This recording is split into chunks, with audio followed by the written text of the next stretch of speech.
Hello and welcome to another episode of the Never a Straight Answer podcast, the podcast that aims to cover a wide range of topics from conspiracy theories to popular culture and news. I'm your host Gaz, and joining me in the studio, well, it's said he arrived late to a cannibal's dinner party, but all he got was a cold shoulder. He's my co-host, he's Mr. Taylor. Yeah, good evening. Yeah, I couldn't believe it. I wanted to fight. Yeah, I thought you were a bit of a leg man, or, are you a bit of a breast? Yeah, either. I don't know, I mean... Cannibalism of any sort. I mean, whoever's got the biggest amount of meat. That's it, isn't it, with cannibals? Yeah. If you've not guessed what we're going to be talking tonight, well, welcome back for another instalment of the show. Yes. Always a pleasure to have you along. It's nice to see you. You're looking really well. Yeah, I have had... I'm not talking to you. I'm talking to our audience. Oh, yeah. That one especially looked very well. Woo. Yeah. Well, anyway, welcome back. It's been it's been a couple of weeks. Actually, because you wasn't well last week. Yeah, which meant we had to postpone. And we're back. Dreaded flu. We're back. I can't talk. Hang on. No, you can. There we go. I'm in the zone. You're in the game. Right. So you were poorly last week, which meant we couldn't record. Yeah. But it just meant I had a bit of extra time to do some research. It did. We've got a really good show tonight, and like I said, if you haven't worked out what we're going to be talking about, we're going to be talking about this week the Doner Party. Yeah. Linked to cannibalism. Yeah. After the Doner kebab. Well, sometimes it's called the Donna Reed Party. It is. It was a group of American prospectors or pioneers. Migrating. I say prospectors because it was during the gold rush, wasn't it? So there was a lot of people out migrating, trying to get over the mountains to get the riches, but other people just felt like they wanted a better life in California. Yeah. So they would kind of migrate, and the Donner Party were no different.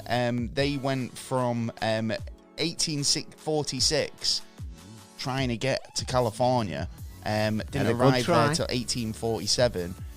But obviously with being snowbound and just being unfortunate, so many things going on. That it was just like literally, mate, you had to walk in there. Yeah, you know what I mean, or whatever. These literally, I think the whole trip was fraught with just danger. Let's get it right. It was a disaster. It was a disaster. We'll be going into it a bit later on in the show. We will. I think it's an interesting one. It is. There's a lot to cover, so I mean, we're doing the abridged. Yeah, definitely the abridged version. But no, definitely worth checking out and sticking around for. So there we go. What have you been up to this week apart from recovering from the lurgy? Actually, I was looking into doing some more research, and I was actually looking into a bit on DNA. DNA? Oh, that's cool, because I like a bit of DNA stuff. And it kind of floats my boat in the sense that when we had the... the DNA episode. Yeah. That was really interesting. So go on, what have you been looking into? Bring her back very soon because I want a question. Kira, yeah, that's right. I'd like to throw some of these queries to her and see what she says. Well, apparently, a Australian scientist has come back with that. There are. It looks like little squares within our DNA pattern. Okay, which shouldn't be there. Which I'm presuming he's trying to put across that someone interrupted our DNA, to create us. Right, okay. So we were monkeys, and then someone's put a little bit of extra juice, and turned us into the thinking stud muffins we are today. Which actually, in some aspects between us and monkeys, and that there is a certain there has been certain movements where it shouldn't have. It can't naturally happen, but it's happened. But then I looked into our planet is 4.5 billion years old. Yet, according to another scientist group, have actually stated that our DNA is over 9 billion years old. So that makes it interesting. Yeah, exactly. I was going to say, because I mean, short of counting the rings. Or did we come from somewhere else? Well, we might have. I think that we might have. I mean, not to say that Earth was our first home, but I mean, we might have destroyed other planets along the way, just to get here. Yeah. You know what I mean? Yeah. We're good at it. Yeah, we're definitely good at destroying things. I got an email message even from one of our listeners and a good friend to the show. Mikey. You know who you are, Mikey. Yeah. He basically messaged and saying in relation to one of our previous episodes. Oh, yeah. Said, really enjoying the show at the moment. Also, one of your recent podcast episodes, you mentioned that you might do a show on Aleister Crowley. Yeah. I'd just like to say that would be a great topic. It will. And very fascinating stuff. I do agree we might have to do that very soon. Yes. But he also wanted to say that the ER, that I remember us talking about this as well, because we were wondering what the ER stand for. Cause, that's right. When you look at the Royal Seal, what is that? Do you know what I mean? I think this was in our Queenie episode. Yes, it was. So the ER you see on post boxes actually stands for Elizabeth Regina. Regina, that's Regina. right. Regina. Right, Regina. Obviously, try not to laugh at that. Regina is Latin and means king or queen. See. So King Charles could be King C. Regina. Potentially. Yeah. But he's not going by that, so he's not going to have the R on his. No, he's monarch. had that. It's what I've reported was there was a G. I don't know why his is that, George? but obviously that's Regina is Latin for king or queen, maybe George. Yeah, it's his middle name. Also, there's a place in West Sussex called Bognor Regis, There is. and Regis actually comes from the word Regina. So Bognor got its name from the fact that Queen Victoria enjoyed staying there in Bognor Regis. Right, yeah. So that's so good. the Queen Regina loved it. Anyway, he says, sorry for the lecture. He just mentioned it because we talked about it in a previous show. But no, I love that stuff.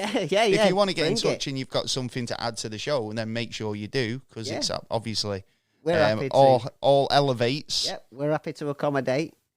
Oh, and, yeah. they were really good. Good facts. Facts, yeah. Yeah, I love that. Yeah. So thanks, Mike, for getting in touch and dropping us those little pearls of nuggets of truth, wisdom. Little pools. Love that. So I just thought I'd mention that. Other stuff that I've been up to is not much really. I've been actually doing loads, right? So Not much really, but I've been doing loads. no, I feel like I've not done much, but I've actually done quite a lot. Do you know what I mean? Yeah, 'cause I've been trying to get out of the house quite a lot because, you don't like staying.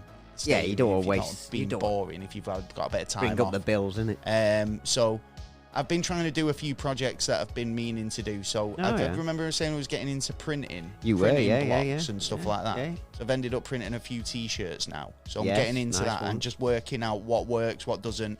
You're on the practice run. Just practicing, stuff like that. So been busy.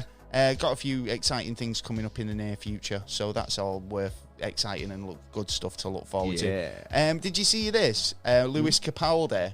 Oh, yeah. Lewis Capaldi's pizzas. Pizzas? He's not content just being a musician. So now you've got to look like him. I see where you're going with that. I know he likes a pizza. This is probably what do I like? Because if they probably turn around and gone, invest your money wisely. Invest it in stuff that you like. Yeah. Oh, right? I like pizza. You might take an interest in. Yeah, he likes pizza because he's created his own Lewis Capaldi pizzas. I mean, shit. What's the change in that? What's I don't know. Be? I mean, you may. Sauce? The next thing is fucking Pete Doherty's dirty burgers. Or fucking Amy Winehouse fat crack low fat omelets. Do you know what I mean? You wouldn't want to lick that, would you? I wouldn't eat that. No. But I mean, would you eat a Lewis Capaldi pizza? I've seen them in Iceland. To be honest, no. Would you not? No. I mean, even for the fact that it's a Lewis Capaldi pizza. I mean, what's he selling it at £1? Well, I just don't understand. Probably a bit more than that. But Yeah, well, it's not like it's fucking, it's Gordon not gonna Ramsay. exactly. I don't trust Lewis Capaldi's culinary expertise. Yeah. What's he just done? Whipped it up at his kitchen and gone, that'll do.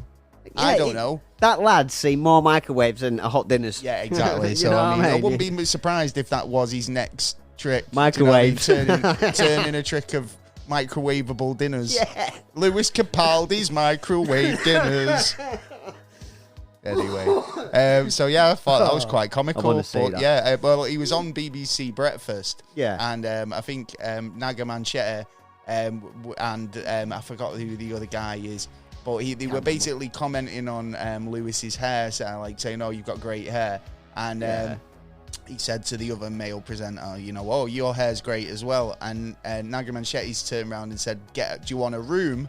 Yeah. Oh, yeah. And he's gone, I thought you said, do I want a rim? On breakfast TV. So, I mean, he has made me actually laugh this week, Lewis Capaldi. And you know what? I might actually try one of Lewis's pizzas. Just said that. No, just to give it a go, do you know what I mean? It could be, like, better than Domino. It could be better than Pizza Hut. No, I can't see it. It might get a single with every pizza. He's got a mate who's a chef, and he's gone like, do up the pizza. Bam, sorted, mate. This is how, you know what I mean? It's he's helping his buddies out. No, but, think about it this way, right? Yeah. You know, you're trying to shift CDs. Yeah. Units sold, right? So if you stick a CD in your pizza box, free pizza with a free CD. And then, you know, you class that as a unit sold. You sell 1 million pizzas. You've gone platinum. We sell 100 million. Gone platinum. Yeah, but to be honest... Get a gold pizza. To be honest, I don't even know who's in the charts these days. I don't. You know what I mean? Anyway. It's a case there's no number one. We're getting old. Well, yeah, sign that there's different levels as well. Like, you might get... I don't know, Apple's number one top list... Like BBC One's number one top list, like BBC, the Billboard charts and all the rest of it. Yeah, we used to have top 40. yeah, top 40. Tell us who's number one this week. Wait until next week. We used to have that thing though on a Saturday afternoon where the chart show. Yeah, and you'd wait all afternoon or you wait all morning for the song that you wanted to listen to, and then it'd go. And speed through it like they'd just press fast forward on a boombox, and you'd be like, "Whoa!" Yeah, I was waiting for that. I'm trying to record that. I know, I needed that for the disco. Yeah. I still think I've got some tapes like that. I probably have myself, to be honest. With and today really, top 40 creeps in at the end of the track. Yeah. Well, anyway, so like I say, coming up in the show, we've got the Donner Party tale. The saga of the Donner Party. That's coming up shortly. Plus this week's random world event and this week's news. Oh yes, NASA news as well. So that's worth sticking around for. Yeah, definitely. News this week. Also, if you want to help us out and get involved with Patreon, please do. You know what to do. Follow the link in the description, which will take you to our Patreon page. Where you can sign up to several different tiers. Yes. I feel like they've got actually some new features on Patreon that I need to invest a bit of time in having a look into. Yeah. But if you want to help us out and you feel like we do a good enough job, then it all helps the show become better. It shows the appreciation. Other than that, we have available merch on the website. If you wanted to go and check that out, you can go and get yourself a t-shirt. Or a baseball cap, or a mug, or anything your heart's desires, or even just buy us a coffee on the website. Do that. You can do that. Yeah, you can, or just donate. Or a cappuccino. You just wish to donate a little bit, we'd be grateful. Anyway, we've stopped trying to hustle you for money. Yeah. Now, you know what I mean? We're no charity. We'd like to say, I mean, we're not saying just hook us up. Yeah. I mean, I'm saying if you think we're worth it, then we've only put out 4 years worth of 200 episodes. Yeah. Over and that. Yeah. So there's that to consider. There is. Yeah. There is. And if you're not going to do that, at least subscribe, and you can do that by going to any of the platforms you get your podcast and subscribing that way. It's great fun. We're going to be talking the Donner Party. Woohoo! Now, it's a really kind of gruesome story, I've got to say. I mean, when I was looking into this, and I'll be honest, the first sort of time I kind of came across this story was in spoof form.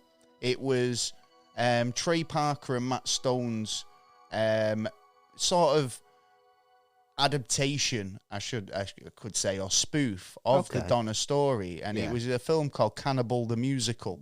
Right. Yeah. And it, like I say, it says it all. It's from the creators of South Park, and it focuses around 5 to 10 people who, during the gold rush, want to get the fortune, end up getting stranded in the Colorado mountains or on the Oregon Trail, and bad luck after bad luck. And it's bad luck after bad luck. And I mean, the Donner Party is one of those things that once you start looking into, you can kind of feel like you start to wonder, what would you do in that situation? How would you cope with this sort of run of misfortune? I'd be like, sleep in my, I'll get out of there. Would you really? Well, we'll go into the story and you can tell me how you get on. The Donner Party, sometimes known as the Donna Reed Party, was a group of American pioneers who migrated to California on wagon train. This was like fucking, Not Soul Train, wagon train. Little House on the Prairie with you'd see like Elizabeth Ingle or whatever she was called. Hard-working running days. Down the hill, falling down, all that. Anyway, they were trying to get to California with wagon buggies and quite a lot of kids. They've got like women, children, and a handful of men. And I wouldn't say that these were strong, hard-working men. They were kind of just everyday people. Kids in the back of the room. Yeah, I mean, they wanted to just basically get to their new life in California. They wanted to change. They wanted a new environment. So, I mean, there was a lot of things that people, looking into the Donner Party would say they got wrong, right? And, I mean, mistakes they made. Now, you could say the first biggest mistake they made was that they started too late in the season, right? Default. So April was considered the best time for leaving, right? And this was to ensure successful travel across the mountain ranges. It was a long trip. They usually could get, they've seen people do this before, and it was never an had no established major incidents. Yeah, exactly. It was an established trail. Yeah. And, but they knew the people who were kind of saying, oh, you can do this, were giving advice and saying April was the best time to do it, because any later and you were risking snow, cold conditions, just more treacherous. You're kind of going through wilderness in kind of wet, soggy conditions. Do you know, when it gets to autumn and winter, you've got obviously more foliage on the ground, you kind of a bit more slippy underfoot. It's a different environment, obviously, to when it is in the summer. So April being the best time to do it. So when do you think that the Donner Party left? September. It was a bit sooner than that, but they were supposed to leave in April, but they didn't actually leave till mid-May. So, obviously... Ain't really too bad. Well, they were a month behind before they even started. So, they were not very prepared. And obviously, these kind of guys, they were trying to get the food and provisions, the livestock.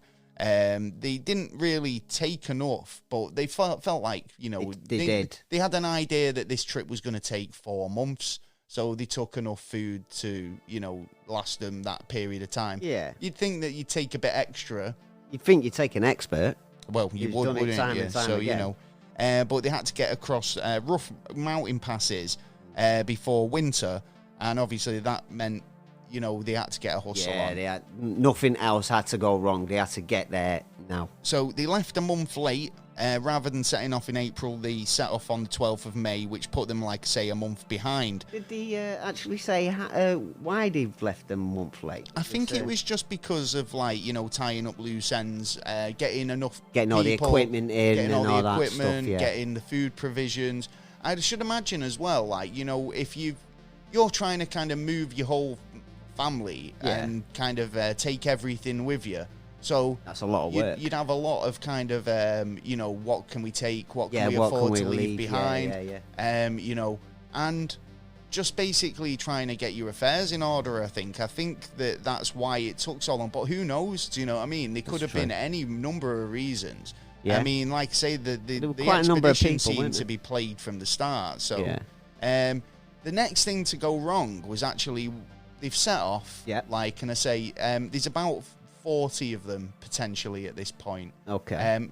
Maybe more, because I think there was about 80 to 90 people total in the party, but there was a lot of people who joined on afterwards. But we'll get into that a bit later on. So, but firstly, they're taking this route, and very quickly found that they were in shit, because because basically they were trying to navigate based on, just a guide. A general guide. Going on. And they've realised now that they're on the wrong side of the Kansas River, or the Big Blue, or whatever they think they call it. Fuck it so they've decided to carry on walking up the river to see if they could try and get a bit of access further up. But there'd been some sort of like heavy rain or whatever the last couple of there was recent heavy rain, which led to the Big Blue rising to 20 feet. All right. So obviously they're there with wagons, buggies, mules, fucking. They ain't getting through there on 20 feet. They've got, cattle. They've got all these children and women. It's just not going to happen. Yeah. So it was a case of rather setting up camp or maybe, kind of carrying on up the river to see if they can get a safe passage at some point. Yeah, I would to a certain point, and then I'd turn back, to be honest. So, like I say, they've found it too extremely treacherous, and they settled on spending several days marooned on the banks of the river. What? A fucking week? Well, yeah, because they thought, well, the only way we can get across with all our stuff is by building rafts for it. Yeah, so we'll spend a week sitting there building rafts, eating a week's worth of rations. Gives the lads something to do. Yeah, they can try and safely ferry our stuff across the water. Yeah, and then carry on as normal, try and regain some time. From there, to be honest, I would have turned back, got more food if I was actually going to go along. Because if there's 7 days sitting at the side of the river waiting, let's say 20 miles down the road or something, I'd send another group back to go and get some more food, more supplies, getting ready to knock on effect to them 7 days. Shoulda, woulda, coulda, my friend, because obviously they didn't do that. And like I say, they spent that time marooned on the banks of the river. During that time, obviously, they've been trying to build rafts and trying to better the situation. But more tragedy. One of the group, Sarah Cales, she ended up dying of tuberculosis on May the 29th. And then on finally the 30th of May, the water levels had dipped so much that they were able to make safe passing across the river. Despite this, they went on well, that poor girl, what was the name? She was called Sarah. Well, they must have known she had that before they travelled along. I think there was a few people who were injured. There was one guy, I think he was one of the actual donners, who injured his hand off. I think it was rather his hand or his foot, on an axe. He had an axe wound, right? Did he now? Yeah, so but he went gangrenous, yeah. Oh, no. So he was basically ailing throughout, and there's a lot of people who were, pretty quickly becoming victims to the harsh environment and so tuberculosis. I mean, might be fine if you're warm and you're in a house because this woman's just basically been living where she's been living forever. She's decided to go to California, maybe because of her tuberculosis. Yeah. Do you know what I mean? Better weather, nicer climate, all the rest of it. And, it's the cold, harsh environment, being outdoors and wet from the river water and, weather. Yeah, it's just going from bad to worse. Obviously, she was the first to go. The fact that they only packed enough food for 4 months of the journey wasn't exactly a great idea. But, but before leaving Independence, Missouri, the Donner Party had gathered just enough food to get them through the next 4 months. After that, they were supposed to be able to kind of forage. They should have been in California. Right. Okay. Yeah. I mean, they didn't estimate that it was going to take that much time, but obviously, as time went on, food ran more scarce. Yeah. They were limited to, in physical space, because of the covered wagons. Yeah. So they were literally, you can only take what you can carry. That's true, and they won't get there as fast as possible. If anything, they was probably throwing shit away. So obviously you've got weight to consider. Yeah. So you can pack animals, but obviously it's your animals start getting tired, not malnourished. Hungry, they're just... Well, it'd be the same with the kids as well. Exactly. The animals and the livestock succumb to exactly the same fucking fate as the people do because, without especially when the snowdrift starts, it's what do you graze your animals on then? It's you've got to then try and find food for not only the people, but you're going to have to use some of your food, I mean, so they took what they could carry, But obviously, that know. wasn't enough. They packed around £150 worth of flour and £75 of meat for each person. That's nothing. Travelling with them. And they also included rice, beans, cornmeal in order to have something to balance the diet. So I need my roughage, boy. Yeah, you need a bit of salt, vinegar. Yeah, Oh, salt and vinegar. Yeah. A bit of paprika. Yeah, that's it. A bit of pepper. Yeah, but they'd be able to forage as well. Stuff on the way, I should imagine. I should imagine some of it, but in the summer months, because obviously at the moment, you're in getting into the summer. So I mean, in late June, the Donner Party actually reached Fort Lemaire. Right, so they're at spot one. They've hit target. Well, yeah. So they're getting there. Yeah. They was already far behind schedule, so like obviously they needed to catch up a bit of ground. But as they arrived there, they found that they could get like a new guide there. Like a guide. Okay, yeah. There was actually something in it about a shortcut. Yes. Potential shortcut. Potential, yes. Right, which was the Hastings cutoff route, which led around the Great Salt Lakes. Yeah, right? It's a quicker route, man. Now, the Salt Lakes is barren desert, yeah. right? So you've obviously, these guys had to go through so many different terrains to get. I don't know if you ever played the Oregon Trail. Did you ever play it? It was an old like an Atari game, I think, but it was like one of those. What do you do? Like sort of what? I might have adventure games, but it was the Oregon Trail, and you'd literally die of dysentery every 5 minutes. Do you know what I mean? It was really difficult. But so they were behind schedule, and they decided that this cut-off might be a good idea. Yeah. One of the men, James Clayman, had just travelled the route, but he'd done it on donkeys. Yeah, right. So he was like, not exactly like got the horse and carts or anything like that. Yeah, but he had the best mobile, I would say, to get across. Yeah, well, he'd named the cut-off after himself, the Hastings cut-off, right? So he said, like, he'd wrote this book or this guide, basically saying, this is the way, this is a new way which will cut your time down and all the rest of it. Yeah. But never actually really kind of, like, did it on... dodgy fucker. He's just gone. It was a dodgy route. It was a dodgy route, basically. So James Reed was like saying, I think who was actually the party leader at the time said that the road was basically passable on foot and would be impossible with the wagons. Right? Oh no, you can't do that then.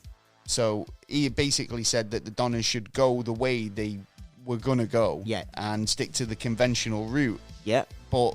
No, they didn't want to do that. Oh, they put the trust in the guidebook, right, and ended up, getting fucked. Well, they got in more shit. Yeah, the luck went from bad to worse. The Lansforth Hastings was it a tragedy cut off? Was it? That he claimed to be a new route to California. Yeah, even wrote a book or guidebook about it. Yeah, right. But actually, I'd only done it once on a donkey. Right. Yeah, and he probably said, well, he did. He must have said the wrong fucking way. Well, what's it? To promote the guidebook, actually, Hastings offered to lead the group. Yeah, right. Really? Yeah. He said, "I'll take you the way," because, like, obviously, he wants to kind of put his faith in the book. Well, and all yeah, that. of course you do. Yeah, if you're writing it. And he said he invited the group to travel through the Hastings cut-off. He sent a letter to the Donner Party informing them of this, and offered to meet him at Fort Bridge. Yeah. Okay. But unfortunately, the Donner Party arrived 2 weeks late. Yeah. At joining Hastings, and obviously missed him. Yeah. So, but he did leave him a note. Yeah, you fucked. Turn said, back. Don't go that way. Yeah. Did he? Yeah, but what's it? So, well, yeah, his confident letter that declared to take the Hastings path anyway. Right. So they decided to go that way. So, like, they've taken that route, but obviously, like I say, it was treacherous, it was jaggedy rocks, it was, like, untested. Nobody had gone up with buggies. Yeah. So they ended up getting stranded up on the mountains, basically. So, fuck from the start. Well. Fuck from the start. Pretty much. I like to say, there was plenty of women and children in the group. So, I mean, it was, like, quite... In terms of, like, physical, strength and workmen. There was a lot of guys there, but there wasn't really many experienced woodsmen or anything like that. Do you know what I mean? There was one guy who was called William Eddy. Right. Yeah, he was basically somebody who came along a bit later on. There was a couple of parties and a couple of families that joined the expedition a bit later. All right, and we'll go into them. Travelers, but William Eddy, he was like a bit of a ledge, because I mean, like he was an experienced huntsman. Yeah. There was even stories about him saying that he killed an owl, a coyote, 3 ducks, a squirrel, which mostly he shared with his bunkmates. I should hope so as well. And he even borrowed William Foster's rifle, and Eddie killed a 900-pound grizzly bear. Oh, that's good eating. I got to tackle that shit. Yeah. So he's tackled this grizzly bear, first shooting it, wounding it. It then chased him. Yeah. He evaded the bear, shot it again, and they had about 2 weeks worth of good eating. See, you need one of them every couple of weeks. Bang, you'd be sweet as a nut. But Eddie was a bit of a hero because of being like, we'll come back to Eddie. But Eddie was one of the guys who was actually like a decent woodsman or a decent huntsman, and he actually brought value to the. He had a bit of value within the group. So there was an incident where one of the axles break. And, I think, in fact, we're saying about how he, one of the guys injured his hand. Yeah, I think that's exactly how he injured it, because he was basically fixing the axle, cutting the wood for that, and he's ended up chopping himself and getting himself in a bit of thingy. But obviously, I think Eddie might have been the one who ended up fixing the wagon. Fixing man's wagon. He knew how to fix a wagon that way. So, so I mean, they chose to go with the guide, which probably wasn't a good move, and they took the advice of Hastings and decided that was going to be a safe way to go. The other thing is, obviously, lack of food. They ended up taking on more people. So at several points during the trip, the Donner Party accepted even more members. In July, they picked up an immigrant at Fort Bridger. And then in August, they were cutting their way through the new Wichita Mountain Path, and met up with a family called the Graves, or the Graves Party. Right. By this time, there was 87 people travelling with the Donner Party, which already had, scarce amounts of they've resources. Spent a week wasting food and stuff. Then they've... they haven't resupplied themselves properly, and now you're adding like double the amount, so half of what you were originally going to have is gone already. So I think, like, as well, they've took this route. I think I don't know, there was a couple of, I feel like they was split up. I don't know if some of them did go the actual route, or some of them, or majority of them went this new way. I should imagine the smart ones turned around and went, no, this is the route that we've been told. This is the way I'm going, mate. Yeah. It's my way or the highway. Yeah, I'm not going anywhere else. But, I mean, like, they did actually end up being stuck on the Great Salt Lake. They did actually get stuck in the desert. The members of the Donner Party were not prepared to travel conditions of the desert. No. So maybe... this was why maybe cutting across the desert was the route that they were saying that they should take. But the wagons getting bogged down in the sand, the wheels wouldn't turn properly, and they kept getting stuck. They were getting slowed down, and obviously every moment was precious. They were losing more and more ground as they were going. Get the kids behind the back and start pushing. And obviously, again, you've got your livestock. Right, so your livestock's being kind of dragged through a desert. There's nothing to graze on. They were starting to get sick and weak, and obviously some of them even just ran away. They were like, "Fuck this, I'm out.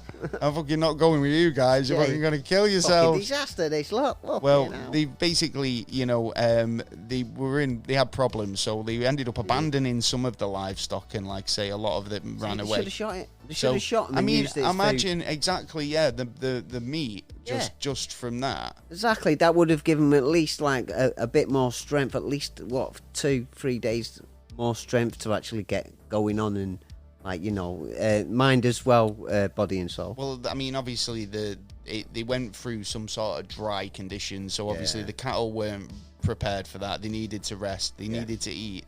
Humans needed to regain their health and rest up. Yeah. But unfortunately, the members of the party didn't, guard the cattle. So, like, they had 21 of them.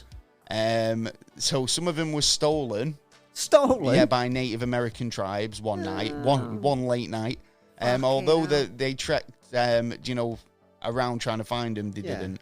The Native Americans basically took all the cattle, but they say some of them ran off as well. Yeah, I don't know, but you should have looked. What you do is you look after your cattle better. Exactly, you should That's have. it. You've got enough people there to fucking have the cattle in the middle, and that's one of your most important. But obviously, all this is going on. It's starting to strain the group now. Yeah. Do you know? Everyone's like arguing. Everyone's blaming each other. Yeah. We should have been there by now. What the fuck? Yeah. What have you dragged us out? It's like the kid in the back of the car. Is that we're there yet? We're Most a lot of children. So there was probably a lot of crying. Definitely. Yeah, a lot of stress. Yeah, right. And from the beginning of the journey, rival factions began to spring up for obviously kind of leadership, and obviously this kind of split the camp slightly. Well, in July 1846, the wagon train split for the first time. No! So the majority chose to travel the traditional safe route. So they did. So I knew this. I knew this was a kind of a thing. So they went the traditional way, and a smaller group tried the Hastings Cut-Off.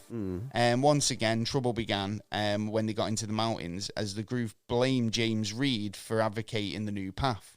So as the trek grew more and more miserable, tempers started to get a bit more of irate. And on October the 5th, which was Iron Point, the two wagons became entangled in John Schneider's teamster. So John Times, he's teamster, which is basically like one of his right-hand men. Right. Ended up getting into a bit of a row with him. A bit of a ruckus. Over whipping an oxen. He was whipping it quite furiously, right? And he was like, "Listen, mate, do you want to stop whipping me oxen?" And he's like, "What's it to you? I'll whip the oxen as hard as I like." And he's like, he might do, but he's like, "No, I don't want you to whip that oxen that hard. You're being brutally violent. You need to chill." So it ended up getting into a bit of an altercation with the teamster, and the way he was treating James's oxen. Do you know what I mean? You don't treat an oxen like that. James Reed ordered the man to stop, and when he wouldn't, Reed grabbed his knife and stabbed the teamster in the stomach, killing him. With no courts, jails, or any sort of judicial system, the party voted on what to do with Reed. They thought, hang him? Well, some of them did actually vote for hanging him, but whereas the most of the group decided on exile. Oh, nice people. Yeah, they're nice, aren't they? Leave him to the wolves. Leave him. He wouldn't obviously be murdered, but he'd be left to gamble with his life would be gambled in nature. But would he have had a little bit of supplies, like a little bit of water, a little bit of meat? I'm sure they wouldn't just leave him with nothing. But obviously, they said that obviously Reed had family. He had his wife and his daughter. But he was told that he had to leave he could leave his family, and they could carry on with him. But with regards to Reed, he had to get on his bike, and make his own way to California. So, you know what I mean. After an happy chappy then. He wasn't an happy chappy. He did murder someone. 2 days after Schneider was murdered, a 70-year-old man grew so feeble that he continued to fall behind, and he died as well. So people were dropping like flies, and at no this one was point. looking after him by the looks of things as well. Well, no one, but he was 70. Do you know what I mean? Well, again, it's one of those things where if they're too weak and too feeble, and you're weak and you've got no energy because you can't eat and you're trying to find food, then it's like, do you waste more energy trying to bring him along, or do you just leave him behind? I mean, it's one of those. It's like never leave a man behind, but Yeah, but then it's different. if you 1800s. don't, you might not survive yourself. That's another thing. You know, you're only as strong as your weakest team member. Well, and you've still got to help that last team member to push forward, or you've lost already. Really. Yeah, true. You know what I mean? It's just it's in the sense now that people aren't caring about each other. Where at the beginning they were like, we might have had separate teams of people who want to be leaders and stuff like that, but you still had teams. But now it's like a case of, fuck off, look after yourself. If you drop, you drop. I'm looking after myself now. So desperation must have been proper setting in. Yeah, at that time. totally. I feel like the desperation aspect, especially as the winter months were starting to draw in, that you would start feeling like shit. Yeah, we're in really within bad 2 weeks. water, You're going to be feeling like shit, but you just want to get there as fast as possible. I mean, the Donner Party was supposed to reach California by late August, early September. Yeah, right. And should have. They were not anywhere near that. However, in September, they were still in Nevada, working the way slowly towards, the Sierra Nevada mountain range, right? So they found themselves without enough food to make it the rest of the way. So with their provisions running low, they sent Charles Station, Sanation, and William McClutchin to go scouting for food and stuff. They sent him to the Shutter Fort in California to gather additional food, but it wasn't enough. So they were still struggling, even though they went out and, like you were saying, I'd send a couple of people out there to try and find additional food. It wasn't enough. You don't have to send them. They had just almost 100 people to look feed, after. See, I'd send at least 20 groups out to go. Groups of 2 or 3 to try. There's foraging. Enough people, to try and get some kind of food. I mean, we'll get into it in a minute. There was a couple of incidents where they did actually do that, and they sent people out, in parties to try and find food. Yeah, and there was a couple of kind of success stories, like we said there, about old Eddie, William Eddie, who had some successful kind of hunting expeditions. You but need there was at least 7 bears to go on that travel, by the sounds of things. Indeed, I do think that they probably bit off more they could chew with the whole expedition, to be honest. Literally. But obviously they were trying to get across the mountain with as many people alive as they could. But another big major thing happened that they were not expecting. Oh, not another one. Disaster after disaster. It is disaster after disaster. Sounding like the world at the minute. By October 1846, the Donner Party had made it to Alder Creek, California, which is part of the Sierra Nevada range. Just past the state line. So technically, they were in California. They made it, right? They made it and give up. But they still had a mountain range to get over, which was a pretty treacherous mountain range, right? Yeah, it's not over till it's over, son. The weather forecasts had basically said that there wouldn't really be any major snow up until November. So they decided to push across the mountain range and get as far as they could, thinking that they've got weeks left before they needed to get up. No issue going to be coming up now. Probably the excitement of actually crossing the state line and pumped them up a bit. Pumped them up. Yeah, we're here, man. I told you we'd get here. Yeah, we only got to go over that bit of mountain there. We're serving. Sorry, I would have just stayed where it was. So they decided to push across. However, they were caught in an early snowstorm. Oh, fucking hell. Right, which left them stranded for months. Months? So basically, they ran out of food, right? As you would. The snow had blanketed everywhere, right? So getting lost was super easy. Yeah. Grazing for your cattle, it's all non-existent. gone for now. Yeah. Foraging for food for you and your family. Yeah. It was really difficult. You will have certain animals around there at that time, but they've got good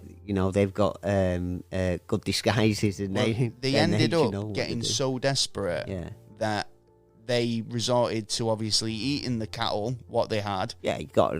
Eating every bit of food they had. Yeah. And then moving down to the cattle's bones, including marrow-bone jelly. Yeah, all that. Yeah, boiling the bones till they were literally soft. Yeah. And during all that, they'd be probably fighting as well, each other over of course, different there parts. was like totally different. Obviously tensions were high. Yeah. They were eating the hides, the leather, Fucking anything they could get their hands on, tree bark, and even tree bark. Yeah, serious. And even the shoes. Even the shoes. Yeah, the leather.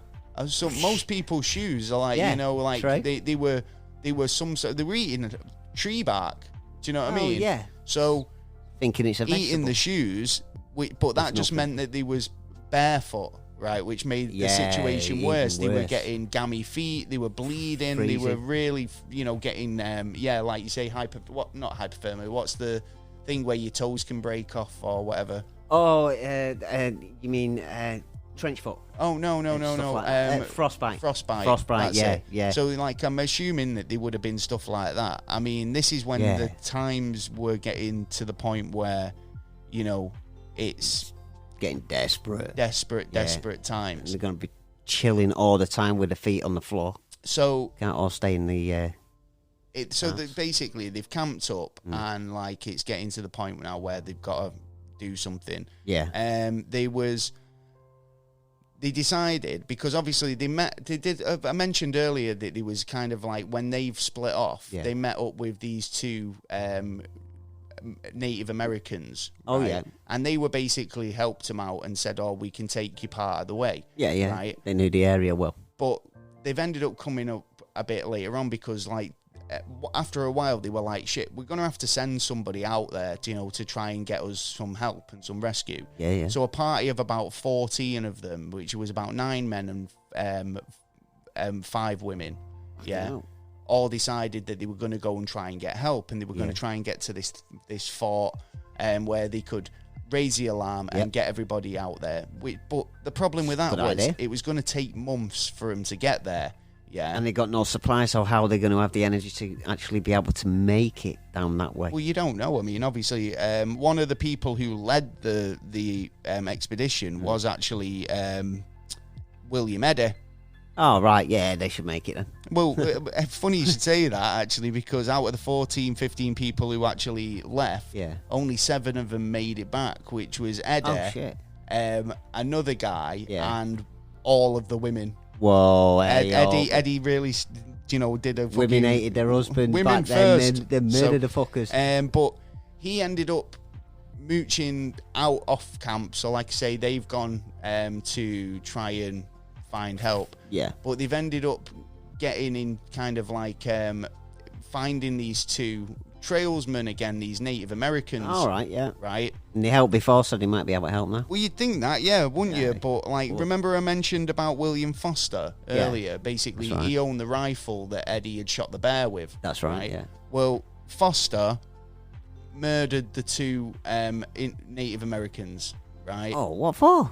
Because he was hungry. He was hungry, right? So they murdered him, right, and ended up eating him, right?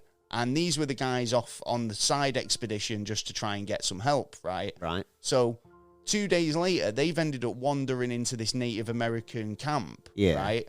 Still with rolled up pieces of their like allies in their rucksacks, right? Ended up getting the help and sending out these, the Native Americans a couple of days later. They got them, like, give them some paste, Yeah. let them kind of recover. Yeah, here's a horse.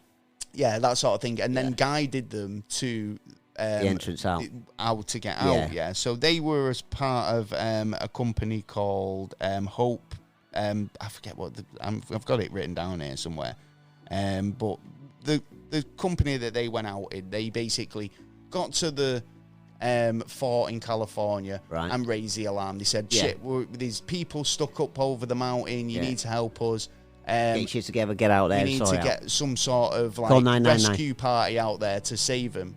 Because they knew it was bad and they'd already resorted to the cannibalism, themselves and on the camp, right? They've eaten everything they could possibly get and there was no way out of it. So it was one of those. It wasn't a case of that they were killing people to eat them. It was eating the corpses of the people who died of natural causes. So of like exposure people who've died of tuberculosis. Not of poison or anything like that. No, I mean, they just normal. literally... But, I mean, I feel like there is a thing, you know, it's called anthropology.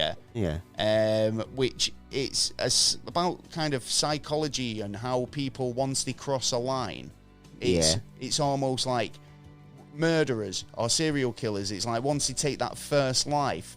They get the taste for it. It's not so much the taste for it. It's almost like the stigma or the idea of being able to do it. Is gone. You know you're able to do it. So if you're in a survival situation and you think, well, would I be able to eat another human being? The idea of it might sound disgusting, but once you've done it once and you've got a full belly...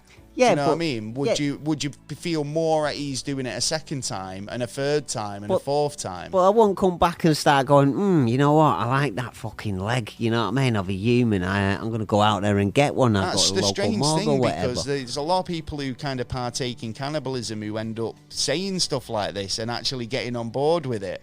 Like, we've got a guy in later on in the story which, you know, was a bit creepy. I feel like, you know, I'd made a couple of quotes that, you know, were a bit weird. Yeah, a bit, So, so, like... Is that what he said? No. Oh, yes. No, I just closed the tab that I shouldn't have closed. Bear with me a second. Naughty boy. You shouldn't have done that. I know. I'll tell your mother. Well, you... Well, I've got it open again now, anyway. So, like, so... They've gone off, obviously, later. So it was the Forlorn Hope was which he led, which was the party to go and try and get help.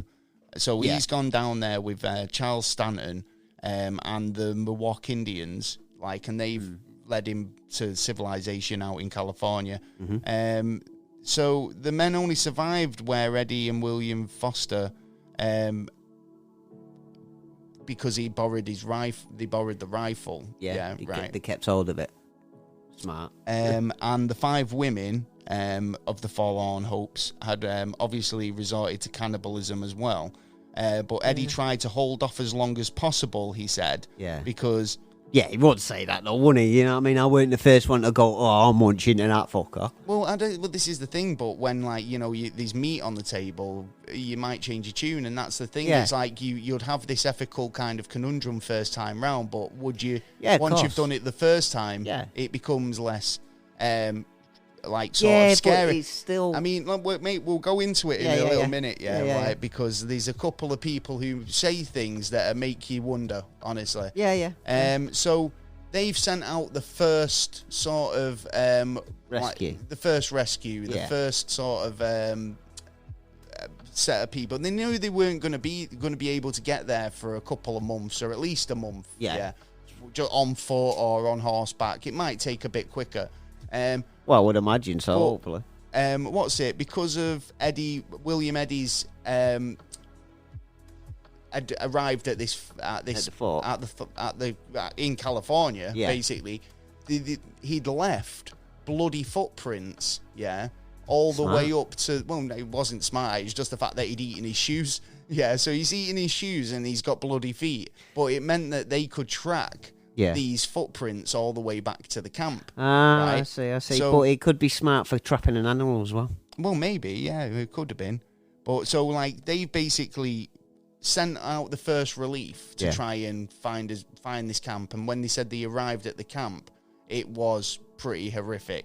Great. They were able to get as many as they could out, but obviously...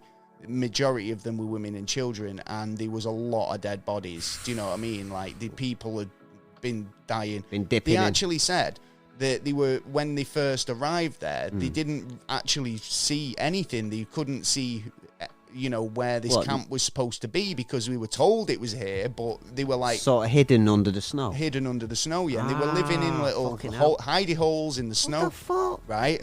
So when they arrived then, they were like, hello, is anybody here? This woman's just popped her head out of the hole and gone, oh my God, thank you, you've saved us. Got a lot of them down there. Yeah. And as they were coming down the mountain, remember the guy who got exiled? Yeah. Yeah. So he's basically Made it. He made it ages ago. Yeah, he's been wondering where everyone is and why his wife. Have a good time with my wife. Surprised why he never actually mentioned it earlier. It had to, the other guys had to turn up and go, "We're all over the mountain," before James Reed had actually said anything. Yeah. But James Reed actually was one of the heads of the second relief, right? And as they were going up the mountain, the first relief were coming down. With Reed's wife and kid. See. So he was like, "Oh my God, reunion." I was like, "You should have come with me, chicken." I got here quick. Been here weeks. Yeah. So you got a second family, girls. But obviously he couldn't stay because he had to, pretty much leave them. So he's hugged his wife and kid and said, "Right, I'm off to rescue the next lot." But it seemed every time they went up the mountain to bring another lot down, it progressively got worse and worse and worse. Well, don't want it. Weeks into months into them. The second relief actually got stuck themselves when they were trying to come down the mountain and ended up making camp in the most worst place ever. Because this place that they'd set up camp was basically, it's like Typhoon Alley, right? Yeah. It's like nowadays, there's actually a research lab on the spot where they made camp because it's like got the worst weather in history. Good monitoring. So like it's really good for monitoring shitty weather. Yeah. But they didn't know that. They just made camp there and ended up getting stuck there. So they've needed to go out and send for help for themselves. Do you know what I mean? Oh shit. So there was 4 of them, I think, ended up. There was a handful of them, yeah. And basically, one of them died outside, but they've made a little hidey hole or whatever, a camp to go in. Yeah. And it was actually one of the 7-year-old kids, who turned around and said, "Why don't we just eat them?" Yeah, because she'd actually eaten her uncle a couple of weeks earlier. Yeah, so she was like desensitized. It's like she was even turning around to the other kids and going, "It's not that bad. It's quite nice." You know what I mean? It's like chicken tastes really nice with a bit of acorn. You know what I mean? Bit of here's a pine tree. Here's a 3-pronged fork. And that's so like I say, in terms of liking it, this little kid Lucy, I think it was one of the Donnas, Lucy Donna potentially, was like, "Well, why don't we just nice little things to snack on? Why don't we just eat the guy?" Because she'd been kind of told it was all right. You know what I mean? And like, surely the second group who got caught, that they had enough food there to bring them there and back. Obviously not, because fuck up after fuck up. Anyway, as each sort of rescue party went up there, they reported it just being worse and worse and worse, to the point where when they got up there, it resembled more of an abattoir scene. With bodies strewn about. The third relief was they were left with about 14 kids and 1 adult. Yeah, and when the adult I think that's who went down and they got stuck. Yeah. So there was left just a handful of people left up on the mountain. Right. But as they kept going up, they just kept finding there was less and less people. Yeah. To the point where there was literally on the last relief, or the 4th relief, there was only 4 people left up there. Right. Yeah. There was one of the lads, the Donna boys, right, and his sister, right, and basically he'd been injured or been sick from the very start, but he'd managed to survive the whole trip, right, up until the 4th relief, and he ended up passing away, right, which meant that his sister was like, "Well, I've been here just looking out for him and looking after him. This is why I've stayed so long, but there's nothing left keeping me here.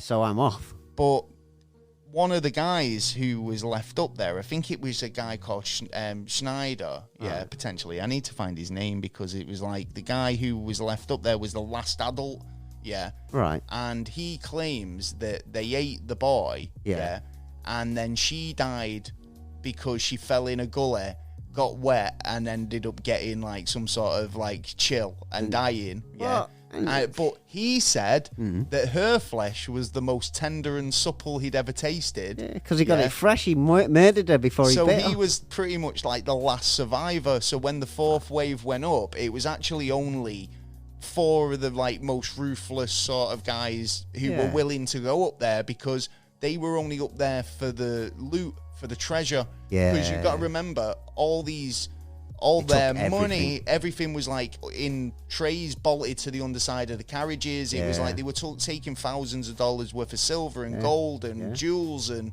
family heirlooms and stuff. So good riches. These guys were like, well, we'll go up there. We'll save whoever's up there. But, you know, we're taking any of the jewelry treasure. comes first. That's what we're taking home with us. Yeah. So when they got up there and it was like this last guy, what was a prophecy?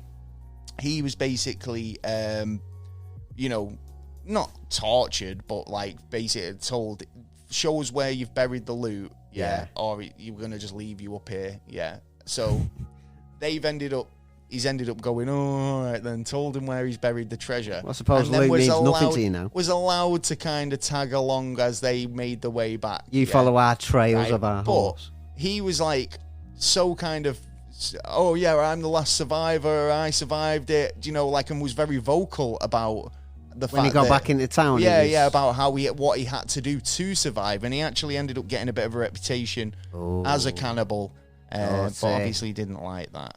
Well, he shouldn't have been going around going, yeah, you know what I did? I'm a cannibal. I'm a cannibal. You know what I mean? Like fucking Epstein walking around going like, yeah, you know what I do? And you know, no one saying anything, which a lot of people didn't.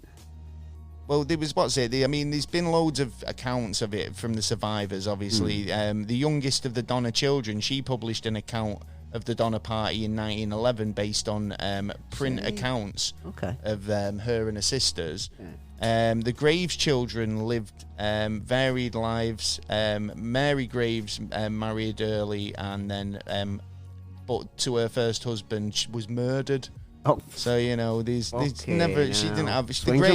Nancy Graves was 9 years old during the winter of 1846 to 47. Yeah. She refused to acknowledge her involvement in any of it. Oh, right, so she likes a bit of... she probably ate it. Yeah, she probably just went... She was the first one. Fucking get Liz alibi. I'm fucking starving here. Well, Eddie ended up remarrying and starting a family in California. He attempted to follow up on his promise to murder Louis Kessberg. Oh, shit. That was the guy who was the last guy. Ah. So Louis Kessberg, yeah. He was the guy who was like, basically, it's the most supple flesh I've even eaten. But fucking, you know... I mean, I've not gone through... I mean, honestly, right, I've tried to be as kind of like, give you as much information as possible. It is a lot of information, but in terms of the cannibalism itself, there was so much of it. In terms of like, who... Out of all these people, I think there was only like, 33 people who actually made it back or survived the Donner didn't party. You say... have something about there was like 14 kids and like a couple of adults, and then when the second or the third one went away and then they come back, the relief. There was one adult and 14 kids, and it was like that was literally right. Yeah, but do you know what? There was 2 adults and 14 kids. Right. And basically when they went up there, I think that they debated whether to just leave them. To let the snow take them, because they were so feral at that point that they were, they were little demons. They were like little demons, and I mean, you were talking about how kind of like eating human flesh can affect you. I mean, look at mad cow disease. Well, actually, it is sort of the same. I think that's what fucking Alzheimer's. It's because with all these older generations have been eating tainted meat, but. Anyway, so what survived was the mules. The mules survived. Oh, clever then. No, it just goes to show you that fucking nobody wants to eat donkey meat. True. It's like, I'm all right. Yeah, shove that up your ass, mate. So, I mean... I'll have you in flesh. Like I was saying about, like, you know, things that people did to survive and the cannibalism. Yeah. There was a hunting party where they went out to find venison or deer or something. Yeah, right. And one of the groups found a deer. They killed it, stabbed it. They were literally used all their energy to try and take down this deer. Yeah. And did, right? Yeah. Meanwhile, one of the other groups out had a sort of a fucking a problem. One of their people passed away during their expedition. Okay. And they've gone, well, is he all right? Can we have him then? Like, and like... Oh, shit, so he straight was... away, like, he was up fair like game, cattle, And it was like, well, if he's dead and nobody wants him, are we all right to take him? Yeah. And it was like, well, I suppose so, yeah. I mean, it's like, he's not going to argue, sold him. but then it's like, they've gone back to camp, and even though the idea that there was fresh venison on the table, these guys still chose to eat the human flesh. So, I mean... it must be nice, then. I mean, in terms of... I think most people say it tastes like pork or chicken. Yeah. And I think we do... Do you know, like, they say when, like, if you were to butcher a human body and hang it up like you would in a butcher's, a human would resemble a pig. Like Mr. Bacon the other week. Mr. Bacon. Yes, yeah, which he was hung up like a pig, wasn't I mean, there was too many people to get into the names and of too much, but I mean, obviously it is quite a lot to go into with tonight's story. But I mean, obviously, if you want to look into the Donner Party and get a bit more information, there's so much information. There's so many books, documentaries, and first-hand accounts. In fact, there's actually like a diary entry I've got here, and it was. So what's it say? It says on the 28th page of Patrick Breen's diary. So Patrick Breen was obviously one of the party there. Travelers. He's recorded his observations in late February 1847. So, like I say, they actually spent a Christmas on this lake. Yeah, like in harsh conditions. Yeah, and I think they actually saved. There is a plaque there, but they saved what little food they could squirrel away for Christmas Day. Yeah, and to make it a better day because of course. I mean, it's like Christmas Day. You've always got to try and make a bit of an event of it. But this was getting into February now, so I mean, it just gets colder and colder back towards February, March. But basically, the diary entry included the idea that Mrs. Murphy said that yesterday that she would commence on Mitt and eat him. So she's obviously turned round to him and said to Patrick and said, "Do you know what? If I can't find any food by tomorrow, I'm gonna just eat him." Yeah, like. Wow. And then he noted that I don't that she has done so yet, or I doubt that she has done so yet. But the whole idea is distressing. So like this could have been like how many times do we have to eat one of our own, or am I going to be salt, eating? Bit of gravy? Am I going to be eating it? Do you know what I mean? Well, but that's I suppose it depends on your strength and character and stuff like that. On like if you want to be a survivor, like those who like. I mean, this is the thing, though. I mean, have you ever seen that film Alive? Yeah. Where the plane crashes on the mountain, and it's a similar thing. I mean, what do you do? I mean, you're on a barren bit of land. I mean, you're in a mountain. What sort of sustenance? You're not going to be able to go foraging for mushrooms, or there's no woodland. Sort of like you've got to find creating something. Any sort of like moisture to create any life. So it's like, well, you're on a mountain. What do you do? I'll eat you and everyone you know and love, son. Do you know what I mean? Simple, innit? Pick the fattest person, slice his throat or his throat. Bang, there you go. We got a meal now for a couple of days. It's only okay if they die of natural causes. If everyone was... Oh, and it's like, what was that explorer he went, I'm going out, Oates. And he says, I'm going outside now. Yeah. I may be a while. And he makes that sacrifice to say, you can eat me, boys. Yeah. And it's like, well... Is that a sacrifice, or was he? I mean, Red Dwarf say it all of us. It's like he's hardly going to say like murdered Oates and then mopped up the last bit of his fucking gravy with a bit of crusty bread. And it's like, but he's noted in his diary that he made the sacrifice to his men. And it's like, well, personally, it's like if I gave you permission, it's like, boys, if we don't make it. Well, feel free to eat me. Well, technically, I bags in about the left buttock, sir.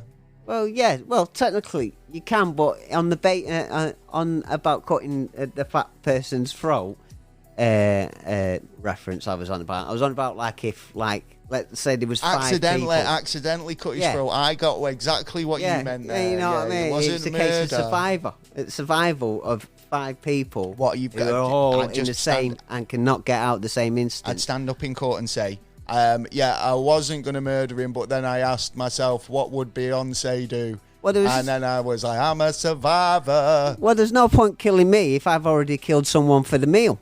You know what I mean? Well, and that meal's going to last a couple of days. I can't remember. So I've got more chance of getting out of there. There was like basically, seems like the Donner Party were only a couple of days away from food every time they had to do it, and it was like they shouldn't have really had to kind of resort to cannibalism, especially for the kids. I kind of felt bad for the kids having to do it. Really, I mean, in terms of PTSD, I can imagine there was a lot of shock after when. And just to go back to normal life afterwards, knowing that you've eaten someone. Normal. I don't think normal life would come back. To be honest, if you've had flesh and you still want flesh, especially, then that's like flesh. Well, you know what I mean. Especially listeners at home, have you ever tasted human flesh? Would you eat it, or would you eat it again? I don't know. Let us know. Have you eaten a person barbecue? I've sucked my own blood. Oh. I've eaten a scab. He bit me own toenails. Is that as cannibalism? Well, chew me fingers. I do actually chew on me. I do on my fingernails. So is that cannibalism? Well, I suppose because it's coming from your body and you give your own self permission to have it. So, I think that there is a thing where it's like you can go, as long as you give permission. Yeah. Like written permission, like he said he could, and it was like, wait, well, hold on, I'll recopy it. I'll write it out right in front of you now. I just said, well, no, as long as I die of natural causes, I give that German permission to eat me. Hold on, well, it's usually a German, isn't it? Well, yeah, anyway, yeah. Well, I hope you enjoyed the episode. If you've got any thoughts, or if you or anyone has been affected by if you like human flesh and you'd like to talk about it, or if you've ever tasted human flesh and give us an actual, breakdown of what it does taste like. Yeah, because with a bit of barbecue sauce. Yeah, well, you don't want any sauce with it, just a bit of salt. Yeah, right. Pepper. Well, you know what to do. Send us an email, send us a comment, and don't send us any flesh. A hamper. Yeah, don't give us an hamper now. Taylor just wanted to know if it's Willy fit in a fucking hot dog bun. Nah, anyway. I believe so, no. Yeah, so Donner Party, if you're interested in finding out more, you know what to do. Have a bit of a Google. I might do a bit of a blog with a bit more information on the website. Yeah. If you'd like that, let me know. Anyway, moving on with the show, we've got plenty of news and stuff coming up. We have indeed. I think that's coming up around about now, isn't it? It is. It's the news. It's the newsiest news around, and we've spent a good portion of time talking to Trevor McDonald. It's like 10 o'clock every hour. It is. It's like 10 o'clock news. Yeah. Whenever it suits. Yeah. Do you know what I mean? Yeah. That whole thing with the dong, reading the headlines out between the dongs. Yeah. That was like powerful stuff. I always rated Trevor McDonald for his command of timing. Yeah. Do you know what I mean? Because he'd be like, dong, this stuff is happening. Dong, oh no, more stuff. You know what I mean, Trevor? Anyway, I'm getting way off topic because tonight we've got news. And we're going to kick off the news with a news story. Have you got any? In fact, I'm going to go. Yeah, you're going to go first. I'll go first. Yeah. So it's a light-hearted one. This is. Do you know like people who kind of do things in the middle of the night? Sleepwalkers. Well, it might be a sleepwalker, but do you know, right? So if you've got, if you feel like a civic duty, right, to pick up litter or make your neighbourhood a little bit better. They did a flower one not that long ago, a couple of years ago. Nice. Yeah. I like stuff like that, because that breeds pride in your area. People are more likely to look after it if it looks nice, right? Yeah. If your neighbourhood looks like shit, no one's gonna bother to maintain it and make it look any better. You can't be asked, why should we? And if you work, You work days. Yeah, When are you going to do it? You might still feel like you want to give something back. So this is a story of a man dubbed Edward Scissorhands, who's basically been cutting and pruning trees in the middle of the night. What the fuck? So this has been happening in the Fort Worth neighborhood. I don't know, you see, because I feel like people in the States have got like, you know, a bit of thing about the property line. You know what I mean? And I mean, maybe I'm wrong. Would you mind if somebody kind of came into your yard and started pruning your hedges? What if he did a cock and ball in the middle of the night? Yeah, but you might not like what he's designing for you. I feel like he's just trimming them. Yeah, but at the end of the day, it's your garden. If you don't want that in there... Well, this is a man who's been observed sneaking around late at night, trimming trees. The neighbourhood are calling him Edward Scissorhand. And so this is a man who was saying, I was talking to my wife, Emily, and she said... we had a storm last night, so she went to the window, and there he was, Edward Scissorhands. Free trim? So I don't think that's a bad thing. I don't think it's a bad thing, but some people would get irritated on, like, you know, I feel like it's the did a fact giraffe that and you wanted a dolphin. I don't feel like he's doing topiaries, or, you know, like anything artistic. He's just trimming it. But I feel like, you know, some people find that a bit weird, you know, people going onto their property to do...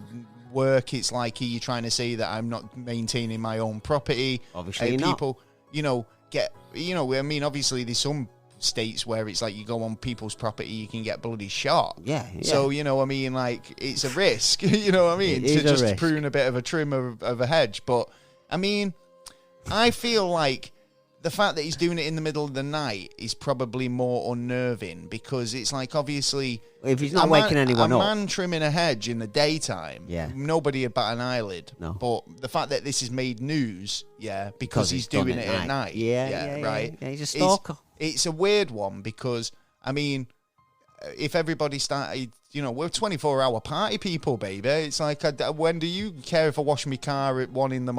or do me edges? What if I want to pay him for the job? Lawn. What if I want to pay him for the job? I thought he was cracking, and I want to pay him. That's a good point.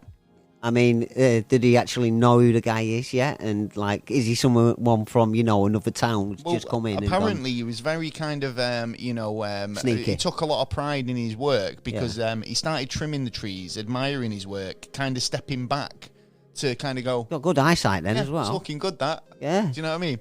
I think that's kind of nice, It is right? nice. If he's making his neighbourhood nicer, and he's not causing any problems apart from a few snip, snip, snip, snip in the dead of night. Yeah, and it's not waking you, it's not disturbing you, then it's fair enough. As long enough, as he's being a good boy. Yeah. We don't mind. Yeah, but then, you know, good boys can turn into bad boys. I see so many videos of people just trying people's car doors in the middle of the night. So I would rather see someone cutting me edges than actually doing that. Yeah, but then also you got a lethal weapon in his hand. What if there's an accident? Mel Gibson? No, the guy with his shears. Yeah, you know what I mean. All right, fair enough. Have you got any news you want to talk about? PayPal, naughty. They come out the other day and stated that they were looking at doing your changes on the terms and conditions. And basically... Terms and conditions change all the time, though, with all companies. I'm always getting kind of like, we've had an update in our terms and conditions. And, like... It's more for their benefit than ours, guaranteed. Well, I never read them, and that's what I mean. I'm going to start doing it. For all I know, you know, I could be ticking a box that says Google could have my firstborn. Yeah. I don't know. Yeah. So, you know... Well, they're fucked then, aren't they? Well, no, that's why I refuse to have children. Yeah, children are no more in there. Well, they put out that they were going to charge people £2,500 for not having the same agreement than the government or what? Yeah, so like on the jabs, if we started talking about jabs and then like I'm going, I'm dead against it, and you're going, I'm for it, you'd be all right. But they would take £2,500 out of my account. They can't do that. So it's like almost like moderating speech, what you say. So it's like, we'd be fucked, mate. We'd be skint. We'd be bankrupt. Yeah. Honestly, if they were to turn around and go, every time you say something that we find a little bit taboo, then we're going to take 250 grand out of your bank account or whatever they're going to take. It's but this is the new they're going to get a shock to because there's nothing in there. Yeah. And it's like, Well, this is what I'm saying. It's like, it's only, you know, it seems like we're a stone's throw from fucking, like, companies being able to indenture people in terms of, like, you've got a debt with us, then you can come and work it off. Yeah. But, you know, we'll charge you food and accommodation along the way as well. So you're pretty much never going to pay off your debt. No. You're just going to be like an Amazon worker for life. There was such a outrage on Twitter that they've actually backtracked and turned around and said that actually it was one of our other workers who said this, and it was like it was an idea they were talking seeing about. If it'd fly, but it didn't. Yeah. So they got caught out, and like, keep your eyes out, people, because there's going to be some more of this kind of stuff trying to be coming out. I keep seeing. I've got this story here about a protester. You might have seen it. It made headlines this week. Yeah. So this is fossil fuel protesters who have been charged after throwing tomato soup at a Van Gogh's sunflowers in a London gallery. I feel this is. I mean, what's the fossil fuel protesters got against artwork? Because I feel like this is the second time this has happened where someone's come in and threw custard or fucking Campbell's soup. They should have thrown it at an Andy Warhol painting. Yeah. You know what I mean? Tomato soup at tomato soup. Yeah. Ooh. I just feel like the only sort of connection I can see here is that it's an oil painting. Yeah, right. I can't see any other. We should. I mean, sunflower oil's way better, isn't it? Yeah. So why are they fucking attacking the sunflowers painting? Yeah, it just doesn't make any sense to me. It doesn't. Yeah, I feel like by destroying art is not a good way of protesting, and sitting in the fucking street, again protesting fossil fuel oil. Yeah, when they're pretty much wasting petrol, having people queue up, fucking sat there with their motors running for 20 minutes while they try and get people out the street. I feel like your protesting's great. Protest your heart's content, but when it impacts, history, artwork, and us, the normal everyday working people, then that's just stupid, Aim your protest at the people you want to protest against. Don't protest towards the community and the people of your area, because you're just going to piss people off. Yeah, but no one's going to want to join you. Well, if you as a government are stopping all the avenues to actually get a common I understand what you're saying. So you're basically saying there it's like, avenues are being closed, so you have to go to certain extremes. It's being made harder for people to protest legally. Yeah. Right. And I mean, you should check out Mark Thomas, the Right to Protest documentary. And it's so good. And he actually breaks a world record of how many protests done in a day. And I bet you we couldn't do that now. And it's well, basically, I don't want to go too much into it, but it was he inundates a police station because you had to apply for the right to protest. Yeah, you need a permit. So you had to apply for a permit. He inundates this small police station with so many people applying for permission for the most ridiculous things. I want to protest trolls under bridges. Flags. I want to protest. It's like I want to protest my toothbrush. Surrealism. Something like that. And it was like potatoes. So anything. I do recommend watching it. It's a great documentary, and obviously it tells you how there are procedures if you want to protest, especially in London outside Parliament Square. And I think that this whole documentary comedy routine or this story that Mark Thomas tells starts with them having a picnic outside Parliament Square. Yeah, that's right. And the cake that they had at the picnic had a peace sign on it. Yeah. And they were told advertising. that was a protest. Because they're not getting a bit of money for it. And they were illegally protesting. He was like, no, it's cake. And he was like, nope, makes a statement, a political statement, therefore it's a protest. So, this is how that ends up kicking off anyway. Going back to the news. Yeah. So I feel like throwing soup at a painting just doesn't. I just feel like that is a priceless piece of artwork. That has literally got nothing to do with the price of fish.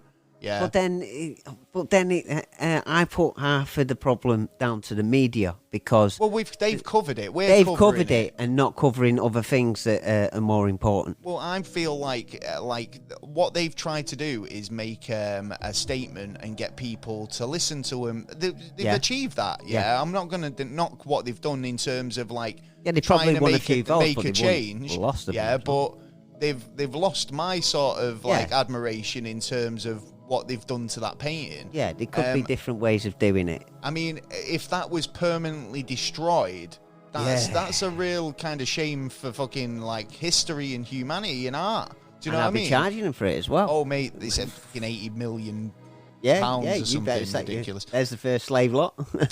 So, yeah, you're indentured. Yes. Yeah, 100%. You're going to probably hear that soon a lot. Yeah, totally. Any news you want to talk about? Yeah, funny enough, Poland.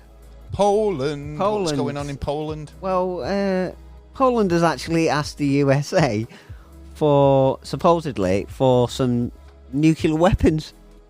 What? Yeah. Why would Poland need nuclear weapons? It's like, we're just a bit worried that Russia's coming.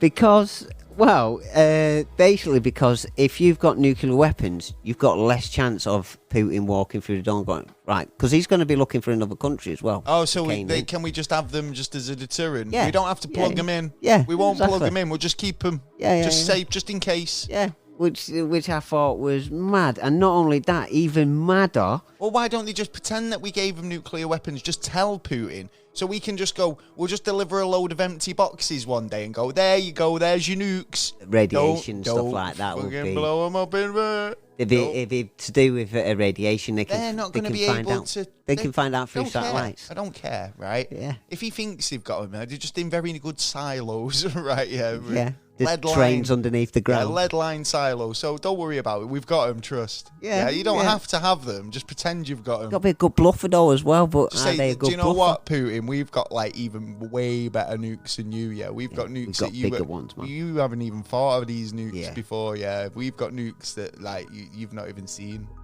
Oh.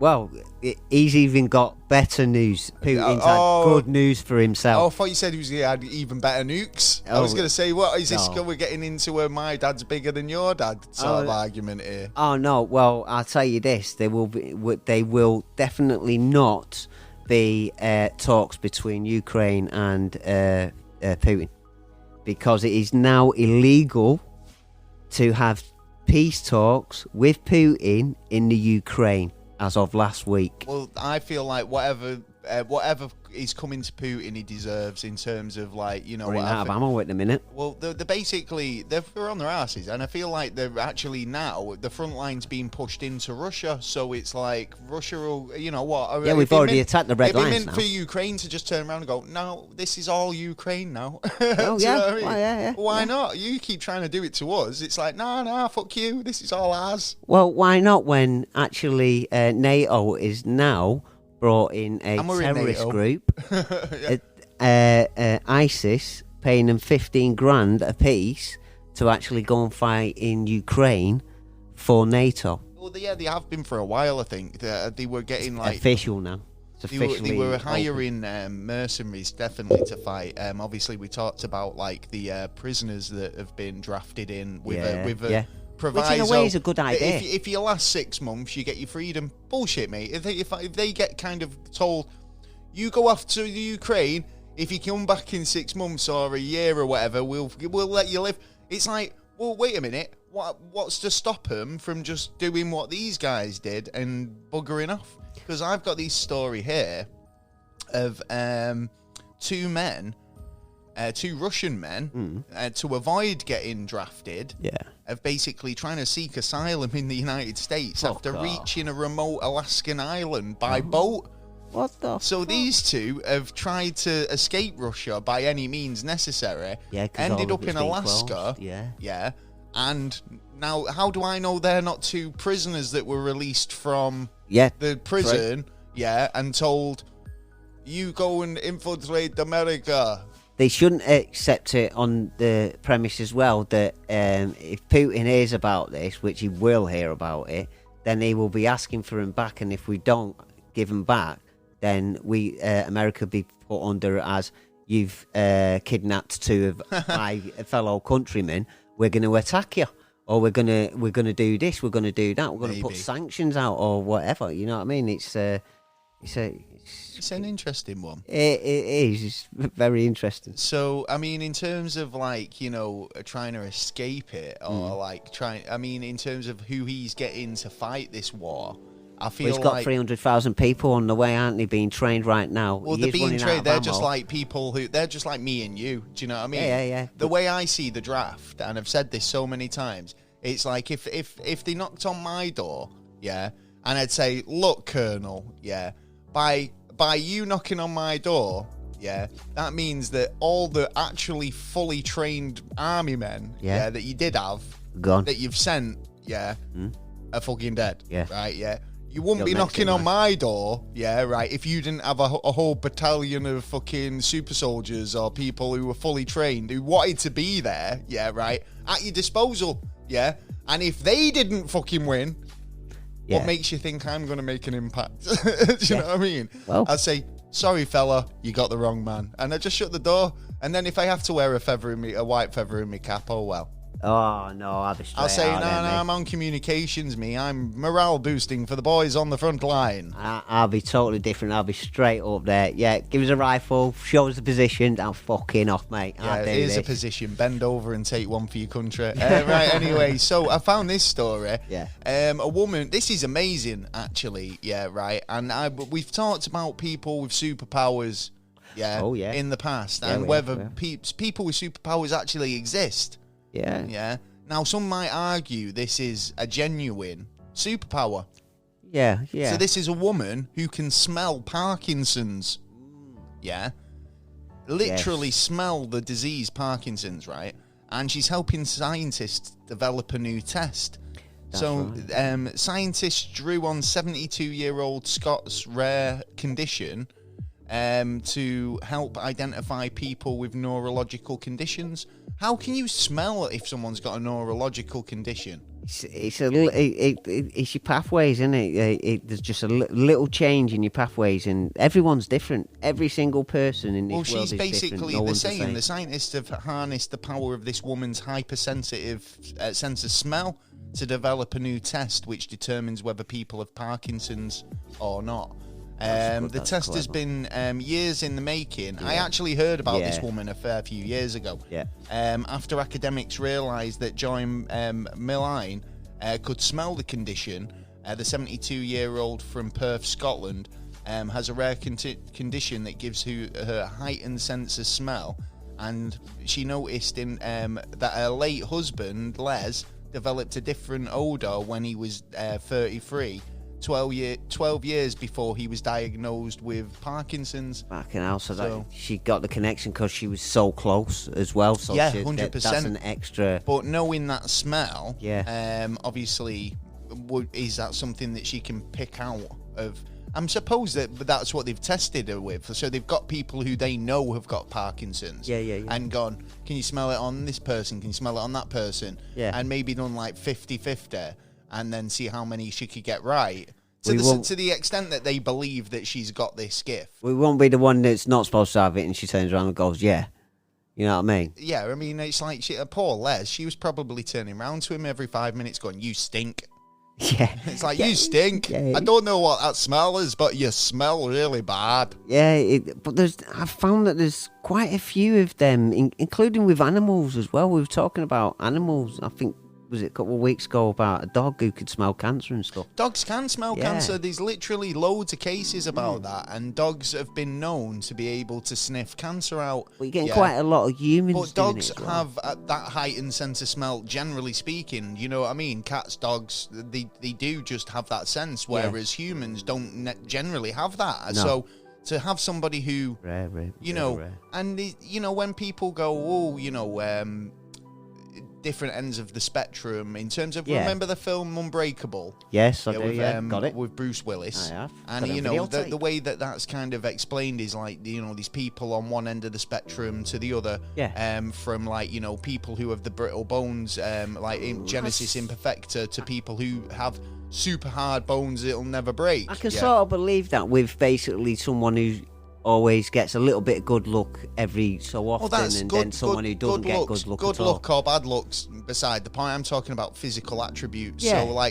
Being able to smell, might be somebody on one end of the spectrum who's literally got no smell at all. Yeah. Whereas this woman, she's like got such like super sensory smell. Do you know what I mean? Well, like I was saying, every single person is different in different ways, you know what I mean, inside and out, and especially with inside and the amount of combinations. Just imagine your brain, the amount of combinations that could come together. Got a couple of stories about brains coming up, so we'll get into that actually. But like you're right, I mean, in terms of like combinations of how you're wired to how I'm wired is totally different, and like, you know, in having that extra sensory smelling, does that mean there's people with extra sensory hearing? Is the people out there with extra supersonic sight?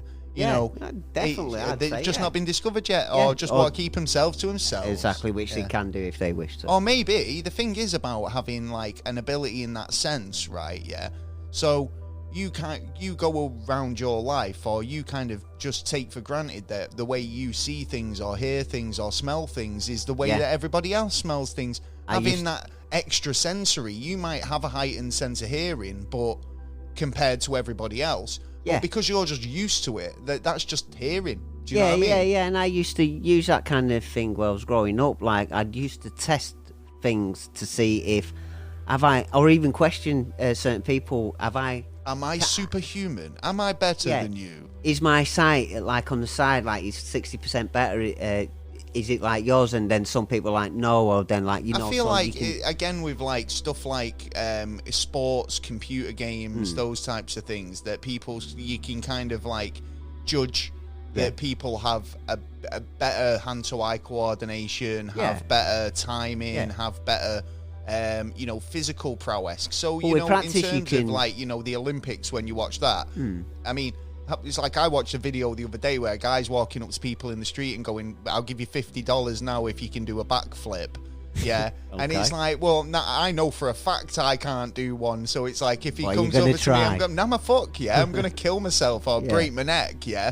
But most people just went, nah, because you know they can't do it. I've got a bad back today. It's not a thing that not everybody can do. Do you know what I mean? So it's like, or a percentage of people. You could do it with practice. If you had enough practice and enough time, practice you and could confidence. Do that. Yeah. And well, that's a part of it as well. The confidence and everything joins together. It's not just one thing, is it? Really? So I'm sick of kids going pop a wheelie when you're on your bike, and you're like, oh no, because I've never been able to pop a wheelie. Can you pop a wheelie? Pop my tyre. Oh yeah, that's easy, that one. Anyway, moving on. Any news that you want to cover? Yeah, there's some sad news actually. Robbie Coltrane. Robbie Coltrane, 72. Cracker. Yeah, man. Yeah, wicked actor. I used to So when I was at school, Cracker was at its height. Yeah. Right. Yeah, and they did a lot of filming in South Manchester. Oh right. So when I was growing up, Yeah. you don't more often than not see Robbie Coltrane knocking around like Burnage and Withington. There was a lot of Cracker was filmed around that area, and there was like locations, like one of our shops near school ended up having the whole front of the shop knocked down. Oh right. For a storyline, and they rebuilt the shop front afterwards. Oh nice. Yeah, it was nice cool. It was just like, you know, Robbie Coltrane, he's been one of them actors, comedians that I've always kind of admired in terms of like, he's really he's funny, but very scarily serious at the same time. Yeah, he had that presence. And one of my earliest kind of roles of Robbie Coltrane that I really found like that sort of scary funny, was in Blackadder. Do you know when he does when he's doing the dictionary and he's losing his rag because he keeps adding words that he's never. And he's like, oh, well, that's a pretty common word around my way. And it's like he's not putting it in his dictionary. And he's trying to sell this dictionary as having every word. But that's right. Blackadder keeps throwing in new words and making up words. And you can see him winding him right so frustrated. But Robbie Coltrane, obviously known for Hagrid in the Harry Potter franchise. Oh, yeah. I mean, the guy was a legend. So, he's been known for Obviously some great movies. Nuns on the Run. Yeah, that was a really good movie back his in the comedy, his stand-up comedy, his comedy movies, as well as his serious roles like Cracker and other movie roles. Yeah, Robbie Coltrane is an absolute genius, man. and obviously rest in peace. Yeah, definitely, man. Sorry, did you want to say anything? No, I think you said it all. Oh, mate, sorry. Yeah, well, fair enough, because like I say, there's going to be a lot of people who who grew up on Robbie Coltrane in the Harry Potter franchises that all know him just for Hagrid. They don't know that he had this back catalogue and he was big. Such a catalogue. I seen him on the news this morning, and he was already 40 when I was born, 30, in his mid-30s to 40, getting on 40s, and I mean, he'd achieved quite a lot in that period. He did. And to know that he was still working, doing it, and that's what I was saying, he was working right up until to the end. So he will be God missed. bless him, and it's kind of sad that to know that if they ever did another movie, another Harry Potter movie, that Hagrid wouldn't be in it. You know what I mean? So they cut with green screen and everything. The digital. It's not the same. I know it's not the same, but if you want to keep him in there. Good segue over to my next story. Yeah. To be fair, because is prosthetic or digital, fake better than real? Oh no, real. Real's better. Yeah. Yeah. Well, obviously, this is a hypothetical based on a Yahoo story. So okay. This is how it reads. Right. It's the year 2097. Oh, it's got a deep voice. There you are, enjoying your 84th season of House of Cards. Right. On your Wi-Fi enabled neural implants. When your significant other walks in. Yeah. But she's a robot sex doll. Okay.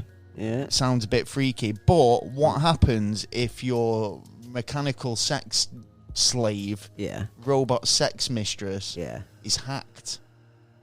Then you're fucked. Well, basically, because what they're saying is these, robots that, we could potentially be getting in the future could be hacked, programming you to kill you. Yeah. Yeah, and if you're a rich businessman, aristocrat, or, royal, or, somebody who's, in a position of power, could these be used as assassins? Yeah, but could you be making sweet, sweet love to your robot lady friend, and it, it gets you in an awkward position? Well, I don't think, the free rules that you have for robots. I don't think that kind of program. I feel like is that anywhere is, near right. It could be. We take this whole free rules for robotics, right, as a thing that's set in stone. Yeah, if I'm a robot engineer and I don't program my robot to do any of that, then it's not going to do it, right? If my robot it hasn't got the directive not to kill humans, right, then it's not going to know killing humans is a bad thing to do. It's just going to go on and do it, right? And I'm presuming that there'd be it's like, look at these drones. Look at these. Only allow them ones that do have it. Look at these, Amazon delivery robot drones, right? So the little robot boxes, the little hampers, little cooler boxes on wheels, fucking right? wank. Now, they've got an objective of deliver my parcel, right? Yeah. Now, they don't know, apart from having a GPS signal and a route to go by, whether, what's in the way, because they've got no common sense. They don't know that, if a tree's falling in the road, then they go, oh, where do we go now? They have to make an alternative route. Yeah. Right. Whereas we covered a story a couple of weeks ago about it was a crime scene and the thing just drove right through it, right? Its objective is to deliver the parcel. Getting it, whatever gets in its way is just kind of collateral, right? Yeah. So if you don't program your robot to have these sort of directives of don't kill humans, don't cause any harm to humans, which you haven't got yet, then it's not going to obey it. It's not going to even think about it. So it's more down to the developers to put those things in. True. But I mean, at the end of the day, but it should be licensed to do that. If you're a whiz kid on a computer and you're able to hack these Wi-Fi enabled, robots. Which in most then cases is quite easy for us. How easy would it be for that type of person to be able to turn those objectives or directives off? Yeah. Do you know what I mean? Yeah, Which totally. next minute you've got a Britney Spears looking robot going, "I will kill you." Yeah. I totally agree. I mean, there are things right now that could be hacked and be used as a weapon. All you're doing is adding extra fuel to the fire. Until you can actually stop hacking, full stop, there's no way Nobody's around sex it. robot's safe. Yeah, no one's safe really, and the technology, especially in the technology years, is going to be developing. Well, actually, I kind of saw a really interesting story about how the new way of internet data is going to be controlled and protected by yourself. And not only that, it's going to be potentially a way of being able to kind of delete what you've put on the internet in one go and starting again. So basically, in a way that normally when you sign up to, say, Netflix or Spotify or any of these companies, they request data from you. So you fill in a form and you hand over that data to them. Terms and conditions. Right? This new way, or this new sort of pocket, how they describe it, is a bubble with all your information in it. All right. So technically, if you've got all your information, you control what information's in there. Yeah. But it also has all the links to everything you put on the net. Yeah. Right. Subliminal, not subliminal, but like hidden in there in the code or whatever. Yeah. Yeah. So it's basically everything you do on the net. Yeah. All your details in one place. So if you want to sign up to Netflix, Spotify, or any of these other companies, they've got to request permission to be in your pocket. Right. You can reject them, deny them, if let them in certain sections. Access to only sections of information that's necessary to them. Yeah. And you can also boot them off. And at the same respect, if you want to delete your whole internet presence, you can delete it and create a new pocket. Yeah. There's actually been tests on it on BBC iPlayer. To create like share parties, watch parties, using these pocket sort of algorithms, or whatever you want to call it. But they think that it might be a safer way of controlling data and what data you give out on the internet, as well as kind of what people have access to, because you don't they don't have access unless you give them access. I mean, and they can take as much as they want up to a certain point, but they generally. You're going to have certain information in all them pockets where you don't want them having. Your information's treated once they have it. So it's like third parties selling it on. And when like... We should be charging them fuckers. Yeah, basically, because they're making money off your data. So, I mean, it's crazy. It's amazing what you can make money off these days. Oh, yeah. I found this story up here about a pair of Levi jeans.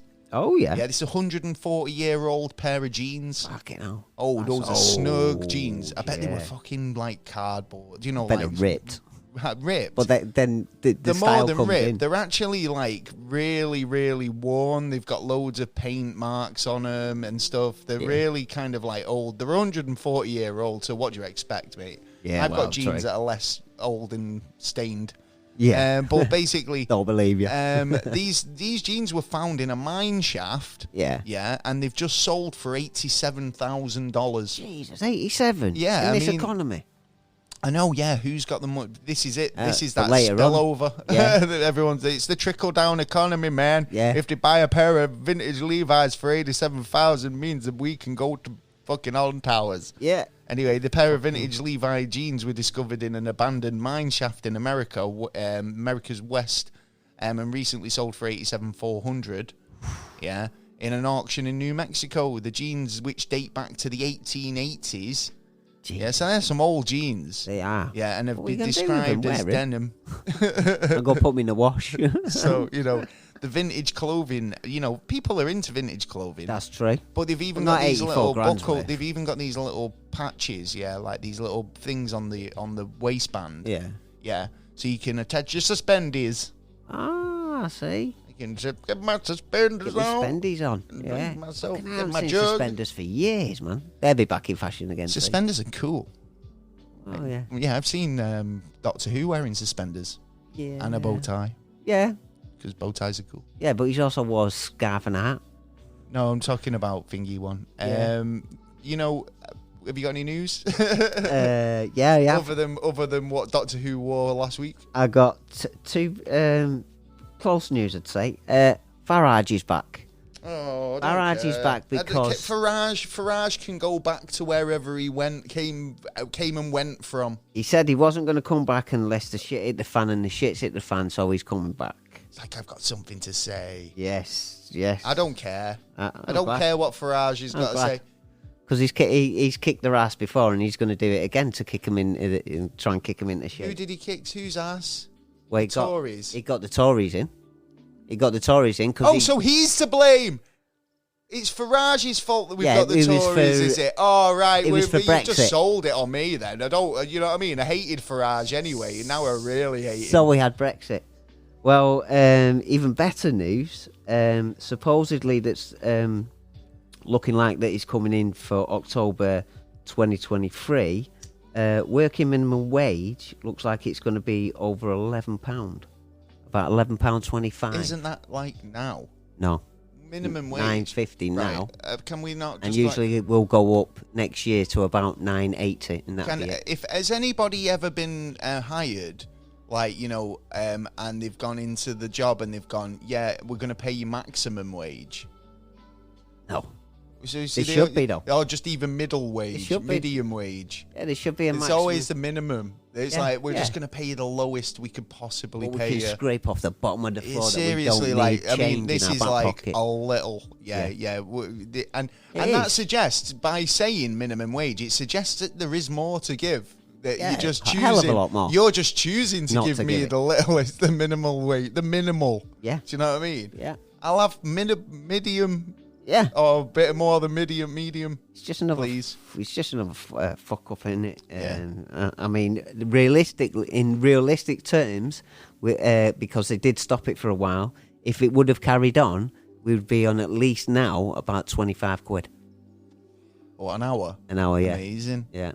You see that? Yeah, I can't. You know what I mean? I'm lost for words. They think we're doing us a favour. Nah, mate. You know, pop it right back up That's there. not even going to cover the electric bill. No, so you know what I mean? Not. Yeah. Well, there you go. I've seen somebody in California.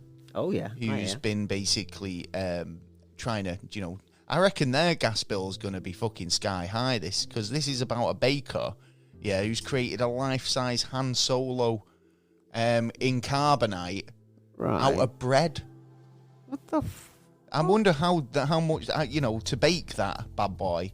I mean, I'll try and post a photo. In fact, I will post a photo on Instagram. Must have been in like square blocks or something. No, you can see it's here. Do you want to have a look? Come over. You know what Han Solo in the carbonite looks like? It's life size. I mean, and he's in the bread, right? I mean, I'd just be tempted to go in and go, can I have a ham sandwich? Hey!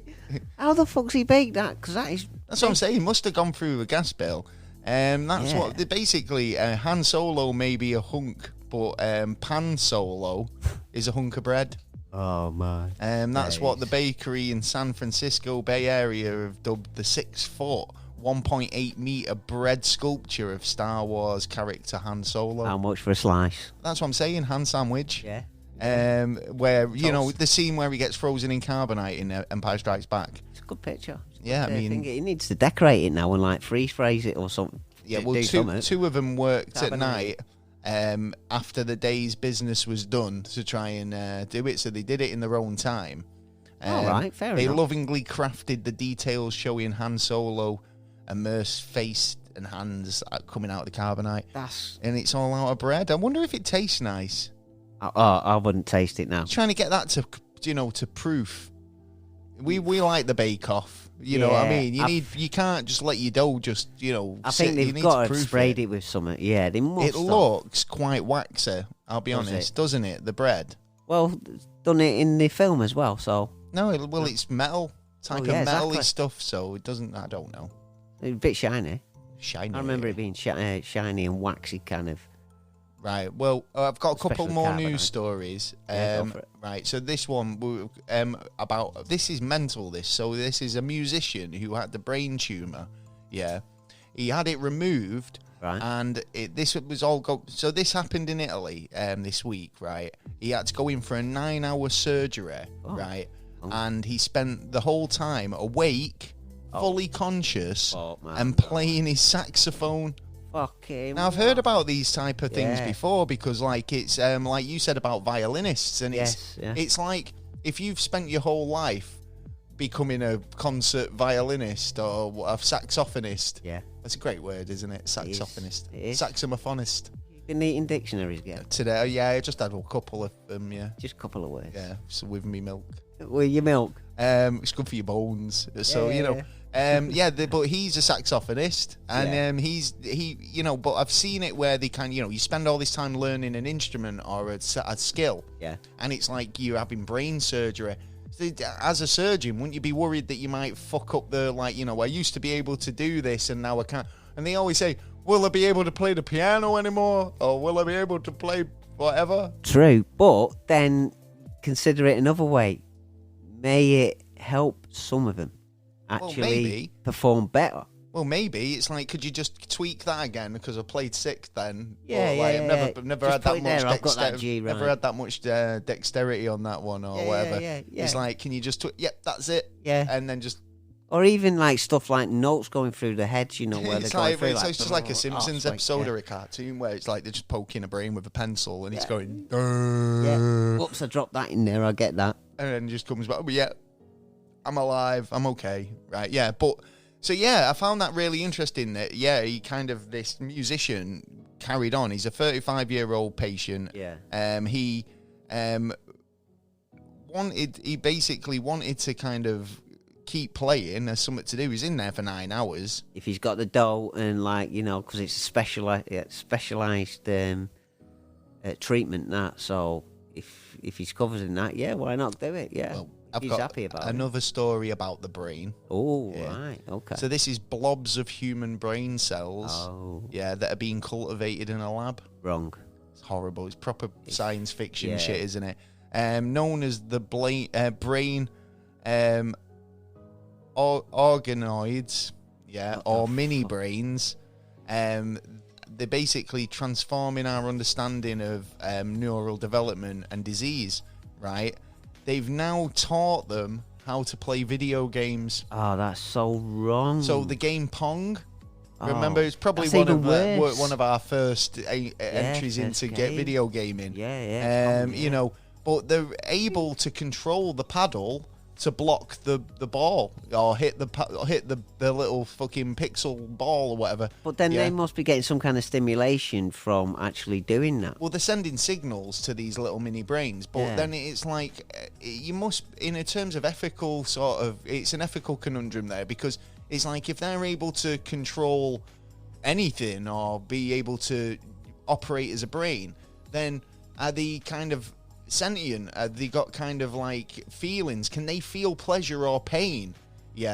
As an organism? And that's the weird thing about it. It's like when you start creating shit like this, it's like, well, how do you know that that's not got, it's the whole fish don't have any feelings argument, unless you know for sure, then you've got to take it for read that it has, so it's like if you create a brain and it has the ability to think and maneuver and strategize and shit like that, then you've got to kind of think maybe that's got some sort of soul, sentience, some sort of way of feeling, pleasure, pain, and whether that is now considered a new life form or not.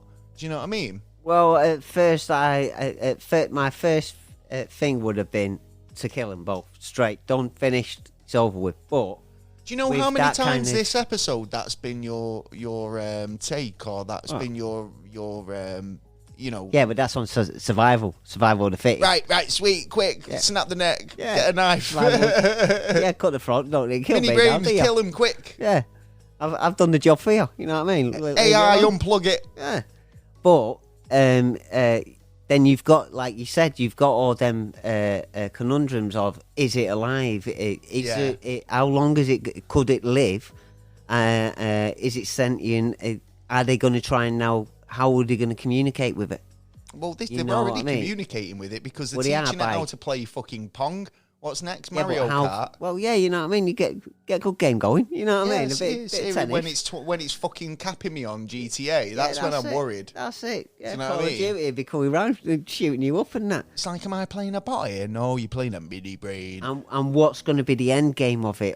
Is survival. What is its meaning? What's it? Well, I don't what understand is its why you reason? need to grow a mini brain because it's like not like you're going to be doing brain transplants or anything. Well, like they've said that, like they believe they found how to help certain diseases, and they believe they've helped to understand part of the neural network of the brain. But still, it's still immoral to. It is immoral. I mean, we looked at, when the sheep, when they cloned the sheep, I feel like there's certain areas of science we should just totally leave alone. Yeah, and there was actually laws that were put in then, but even then, a man on an island created a baby. And this he is why I legally feel wasn't like supposed this to. rush for space. I mean, it's like what's going on the International Space Station where the laws don't really apply in the same way. And it's like you can get away with doing research that you might not necessarily be allowed to do on terra firma. Yeah. So you know what I mean? It's like... That's why NASA own it, you know what I mean? We run the roost, we do what we fucking want, you know what I mean? Well, talking about the International Space Station, I've got a NASA news story here about a woman who was scammed by a Russian astronaut. I say Russian astronaut in quotations. Yeah. Like, who claimed to need money to return back to Earth. You fucking what? I know, yeah. So this man claimed that he needed money to pay for landing fees once he got to Earth and a rocket to actually get him there. What the? So, I mean, would you... How much is a rocket these days? A lot. Yeah, you know what I mean? Yeah. But they're reusable, aren't they? Well, yeah. So but whatever still. rocket got him there should be, I mean, whichever space agency sent him up there should be prepared to bring him back. Exactly. Why would he need to go on a GoFundMe or whatever? Where was he? From Russia? He says he was Russian. Maybe that's why. He's like, shit, man, Cosmonaut. they don't care about us anymore. They're just prepared about the war. Or is it them lost those lost cosmonauts? Yeah, they're maybe. gone, yeah. We did an episode about that. That was actually really interesting. So this man who claimed to be a Russian astronaut in space allegedly scammed a Japanese woman into paying him for a return trip to Earth. Oh, you're vowing to marry her once he landed. What was it like? I love you, baby. £250 million, please, and that's just for the capsule. As soon as I'm passing the moon now, I'm thinking of you. Oh, you're joking. All these stars look so pretty tonight, baby. I can't find you, I'm lost. You're going to have to send me another 30 grand. Yeah. So the man... Is that it, 30 grand? Well, I'll get to this in how much he scammed her for now, but like the man found the 65-year-old unnamed victim on Instagram Gullible. In June, and basically created a profile, uploaded a load of random photos of space, and said he worked on the International Space Station, where astronauts have limited access to cell phones. So, like, he's on Instagram, but he can only nip on every now and again. Yeah, There's satellites everywhere in space. I thought he would have been having that's the best cell service. He should have had the best. I'm dialing into that one there. You know what I mean? It's like he shouldn't be worried about getting access to the network. Yeah, God, it's 24-hour communication. Their relationship quickly escalated online and on a Japanese messaging app. Okay. And he repeatedly said to her that he loved her and proposed marriage. He sent messages like, I want to start my life with you in Japan, and saying this 1,000 times won't be enough, and he'll still keep saying it. He loves her and all the rest of it. Yeah, so he's kind of laid it on thick by the sounds of it. But there was actually no plans of tying the knot. He said he needed the money to return to Earth. But there was landing fees to pay once he was in Japan, and the cost of the rocket to actually fly him to the country, he said. So, believing the man, she would be the man's future fiancé. The woman paid about 4.4 million yen, which is about $30,000, in 5 installments from August the 19th to September the 5th. But when his demands continued, so he's obviously started asking her for more and more. Just need a little bit more. I'm nearly there. Do you see what it is? Yeah, right. I need rocket fuel. Yeah, because I've got the rocket now. Yeah, but I need some fuel for it because it's not cheap, that rocket fuel. And they haven't paid me electric bill, so I can't get the GPS on. It's tax and insurance in it. You need to tax your rocket. Oh, yeah. If I had a bump. Yeah, I'd be fucked. You won't get your money back. Yeah, so he scammed her, obviously up to the 5th of September. But when his demands continued, the woman grew suspicious. Only just then. He's like, I'm an astronaut working on the International Space Station. I need some rocket pecky money. I need some... How much did he want in the next one? I don't know. $100,000? You know, it was only when he kind of continued. I wonder what he asked for that made a twig. Diamond ring. Obviously, it had to be something related because he's already had 30 grand out of her.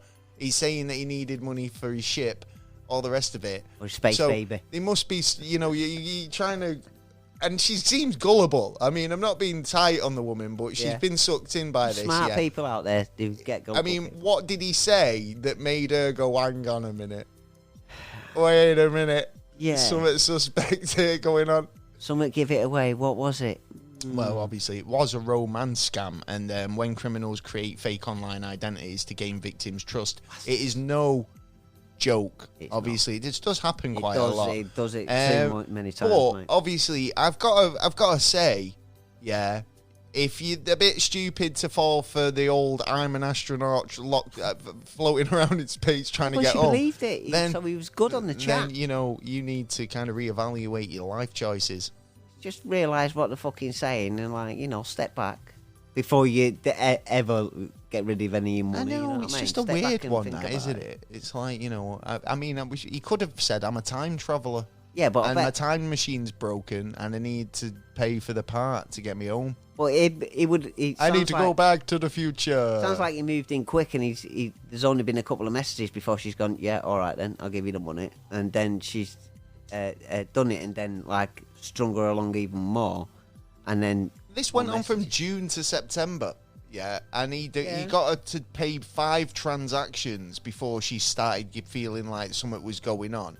The idea that he said he was an astronaut on the International Space Station doesn't make me go, is he for real? Do you know what I mean? Then I don't know. I don't know if she's fell for it. I feel sorry for her, but really? Come on, really? Yeah. There's no one turn around and go, really? To her? Yeah. Obviously totally not. Agree. Well, there you go. What do you guys think? Is that some sort of thing you'd get, sucked into? Yeah.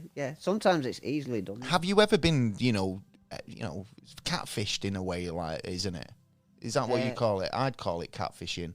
Because obviously they're creating a fake identity and trying to make you believe that they're somebody else. That they're not, And that's cruel, messing with people's emotions. Yeah. That's why you should, Messing with my emotions, man. Get off the net and go and do something instead. Go meet someone in real life. Exactly. Yeah. And they can only scam you in real life then. Exactly. Use your own senses. So... Have you got any more news? NASA news? I have NASA news, yes. Well, you remember Oumuamua?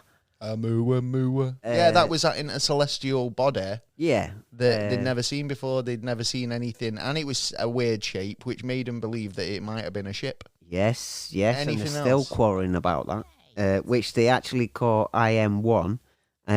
Because that happened in 2014 and then 2019, the second one come in, IM-2, that looked the same.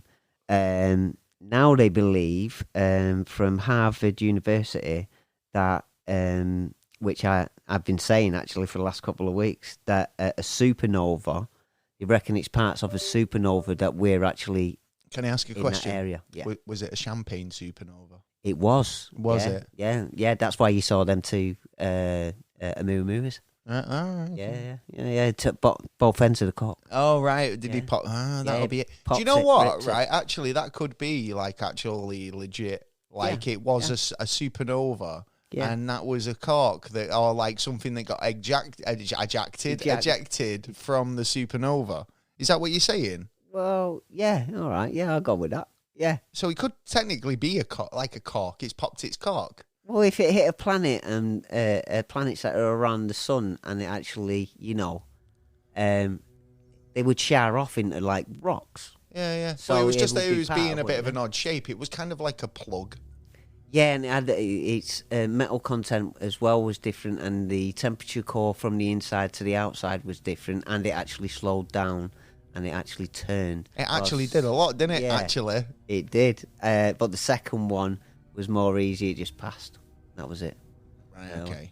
Okay. But then, to be honest, I'm expecting in the next couple of years there's going to be a third one. Which then, if that happens, then it's going to. Well, something's actually interesting. That is an interesting one because it means that something's propelling something like or bits and bobs from a certain direction for us if you think about it as well. I don't know. It might just have been stuff on like an orbit, like that's just.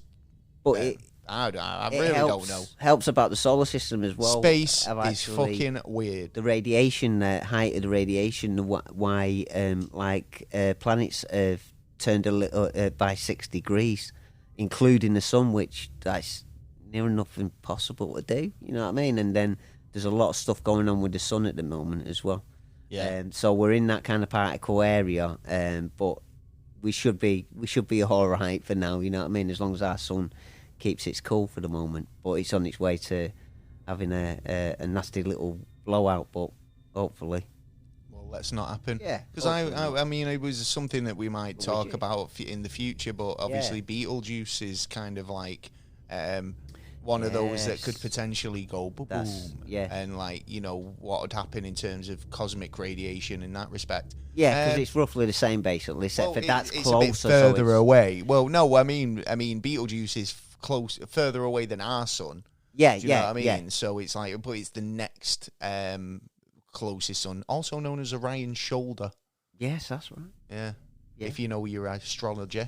So yeah, I think it was like because it is the top star in Orion, which makes up Orion's shoulder. Yeah. And it's obviously quite red. It's visible in the autumn. It is. Yeah.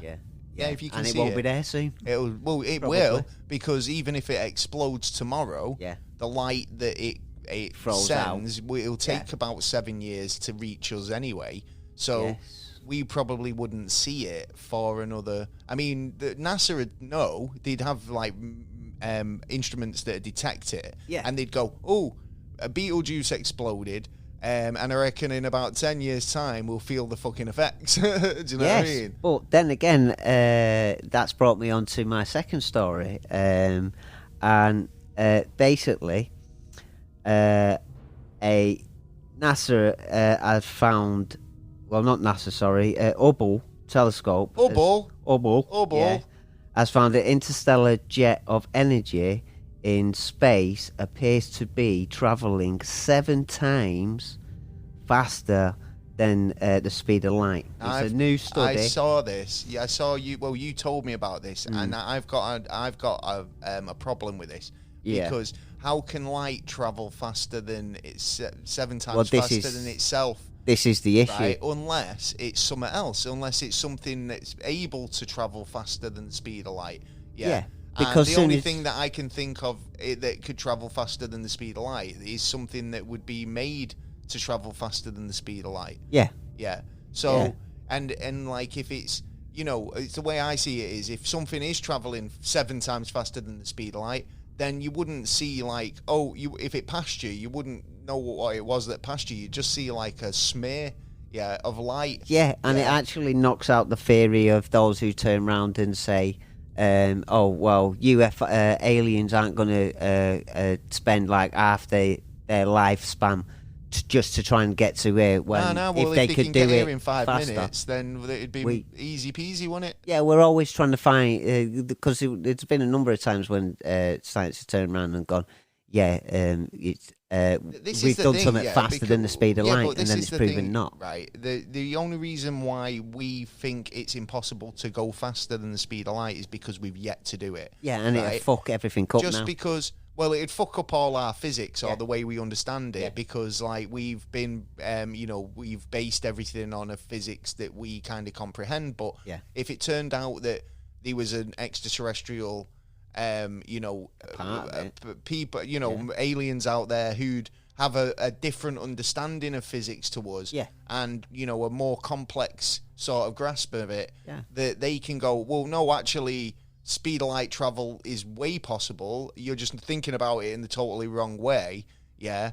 And this is how you do it, yeah. How do we know that that's not the case? And it's that they've not harnessed that ability, whereas we think we're technologically advanced, but No. you know, in terms of where we are, Just getting by. we've come a long way, Yeah. but like in a short time. But I feel like in terms of what's to come, it's like not it's careful, it anyone's could be guess, the really. making or the I feel like destruction of us. in terms of technology, there'll be stuff coming out in the future that we can't even comprehend at the moment, totally. because I mean, when I was a kid, obviously, I don't want to go too off topic, but like when I was a kid, we used to kind of be like, oh, wouldn't it be amazing if you had like a portable handheld TV that, was like, or a phone, these sort of things that we Communicator. that we kind of like thought, wouldn't it be great? But now these things are reality and we take for granted. Yeah, and it's like, whereas, fuck's sake again. what are the kids going?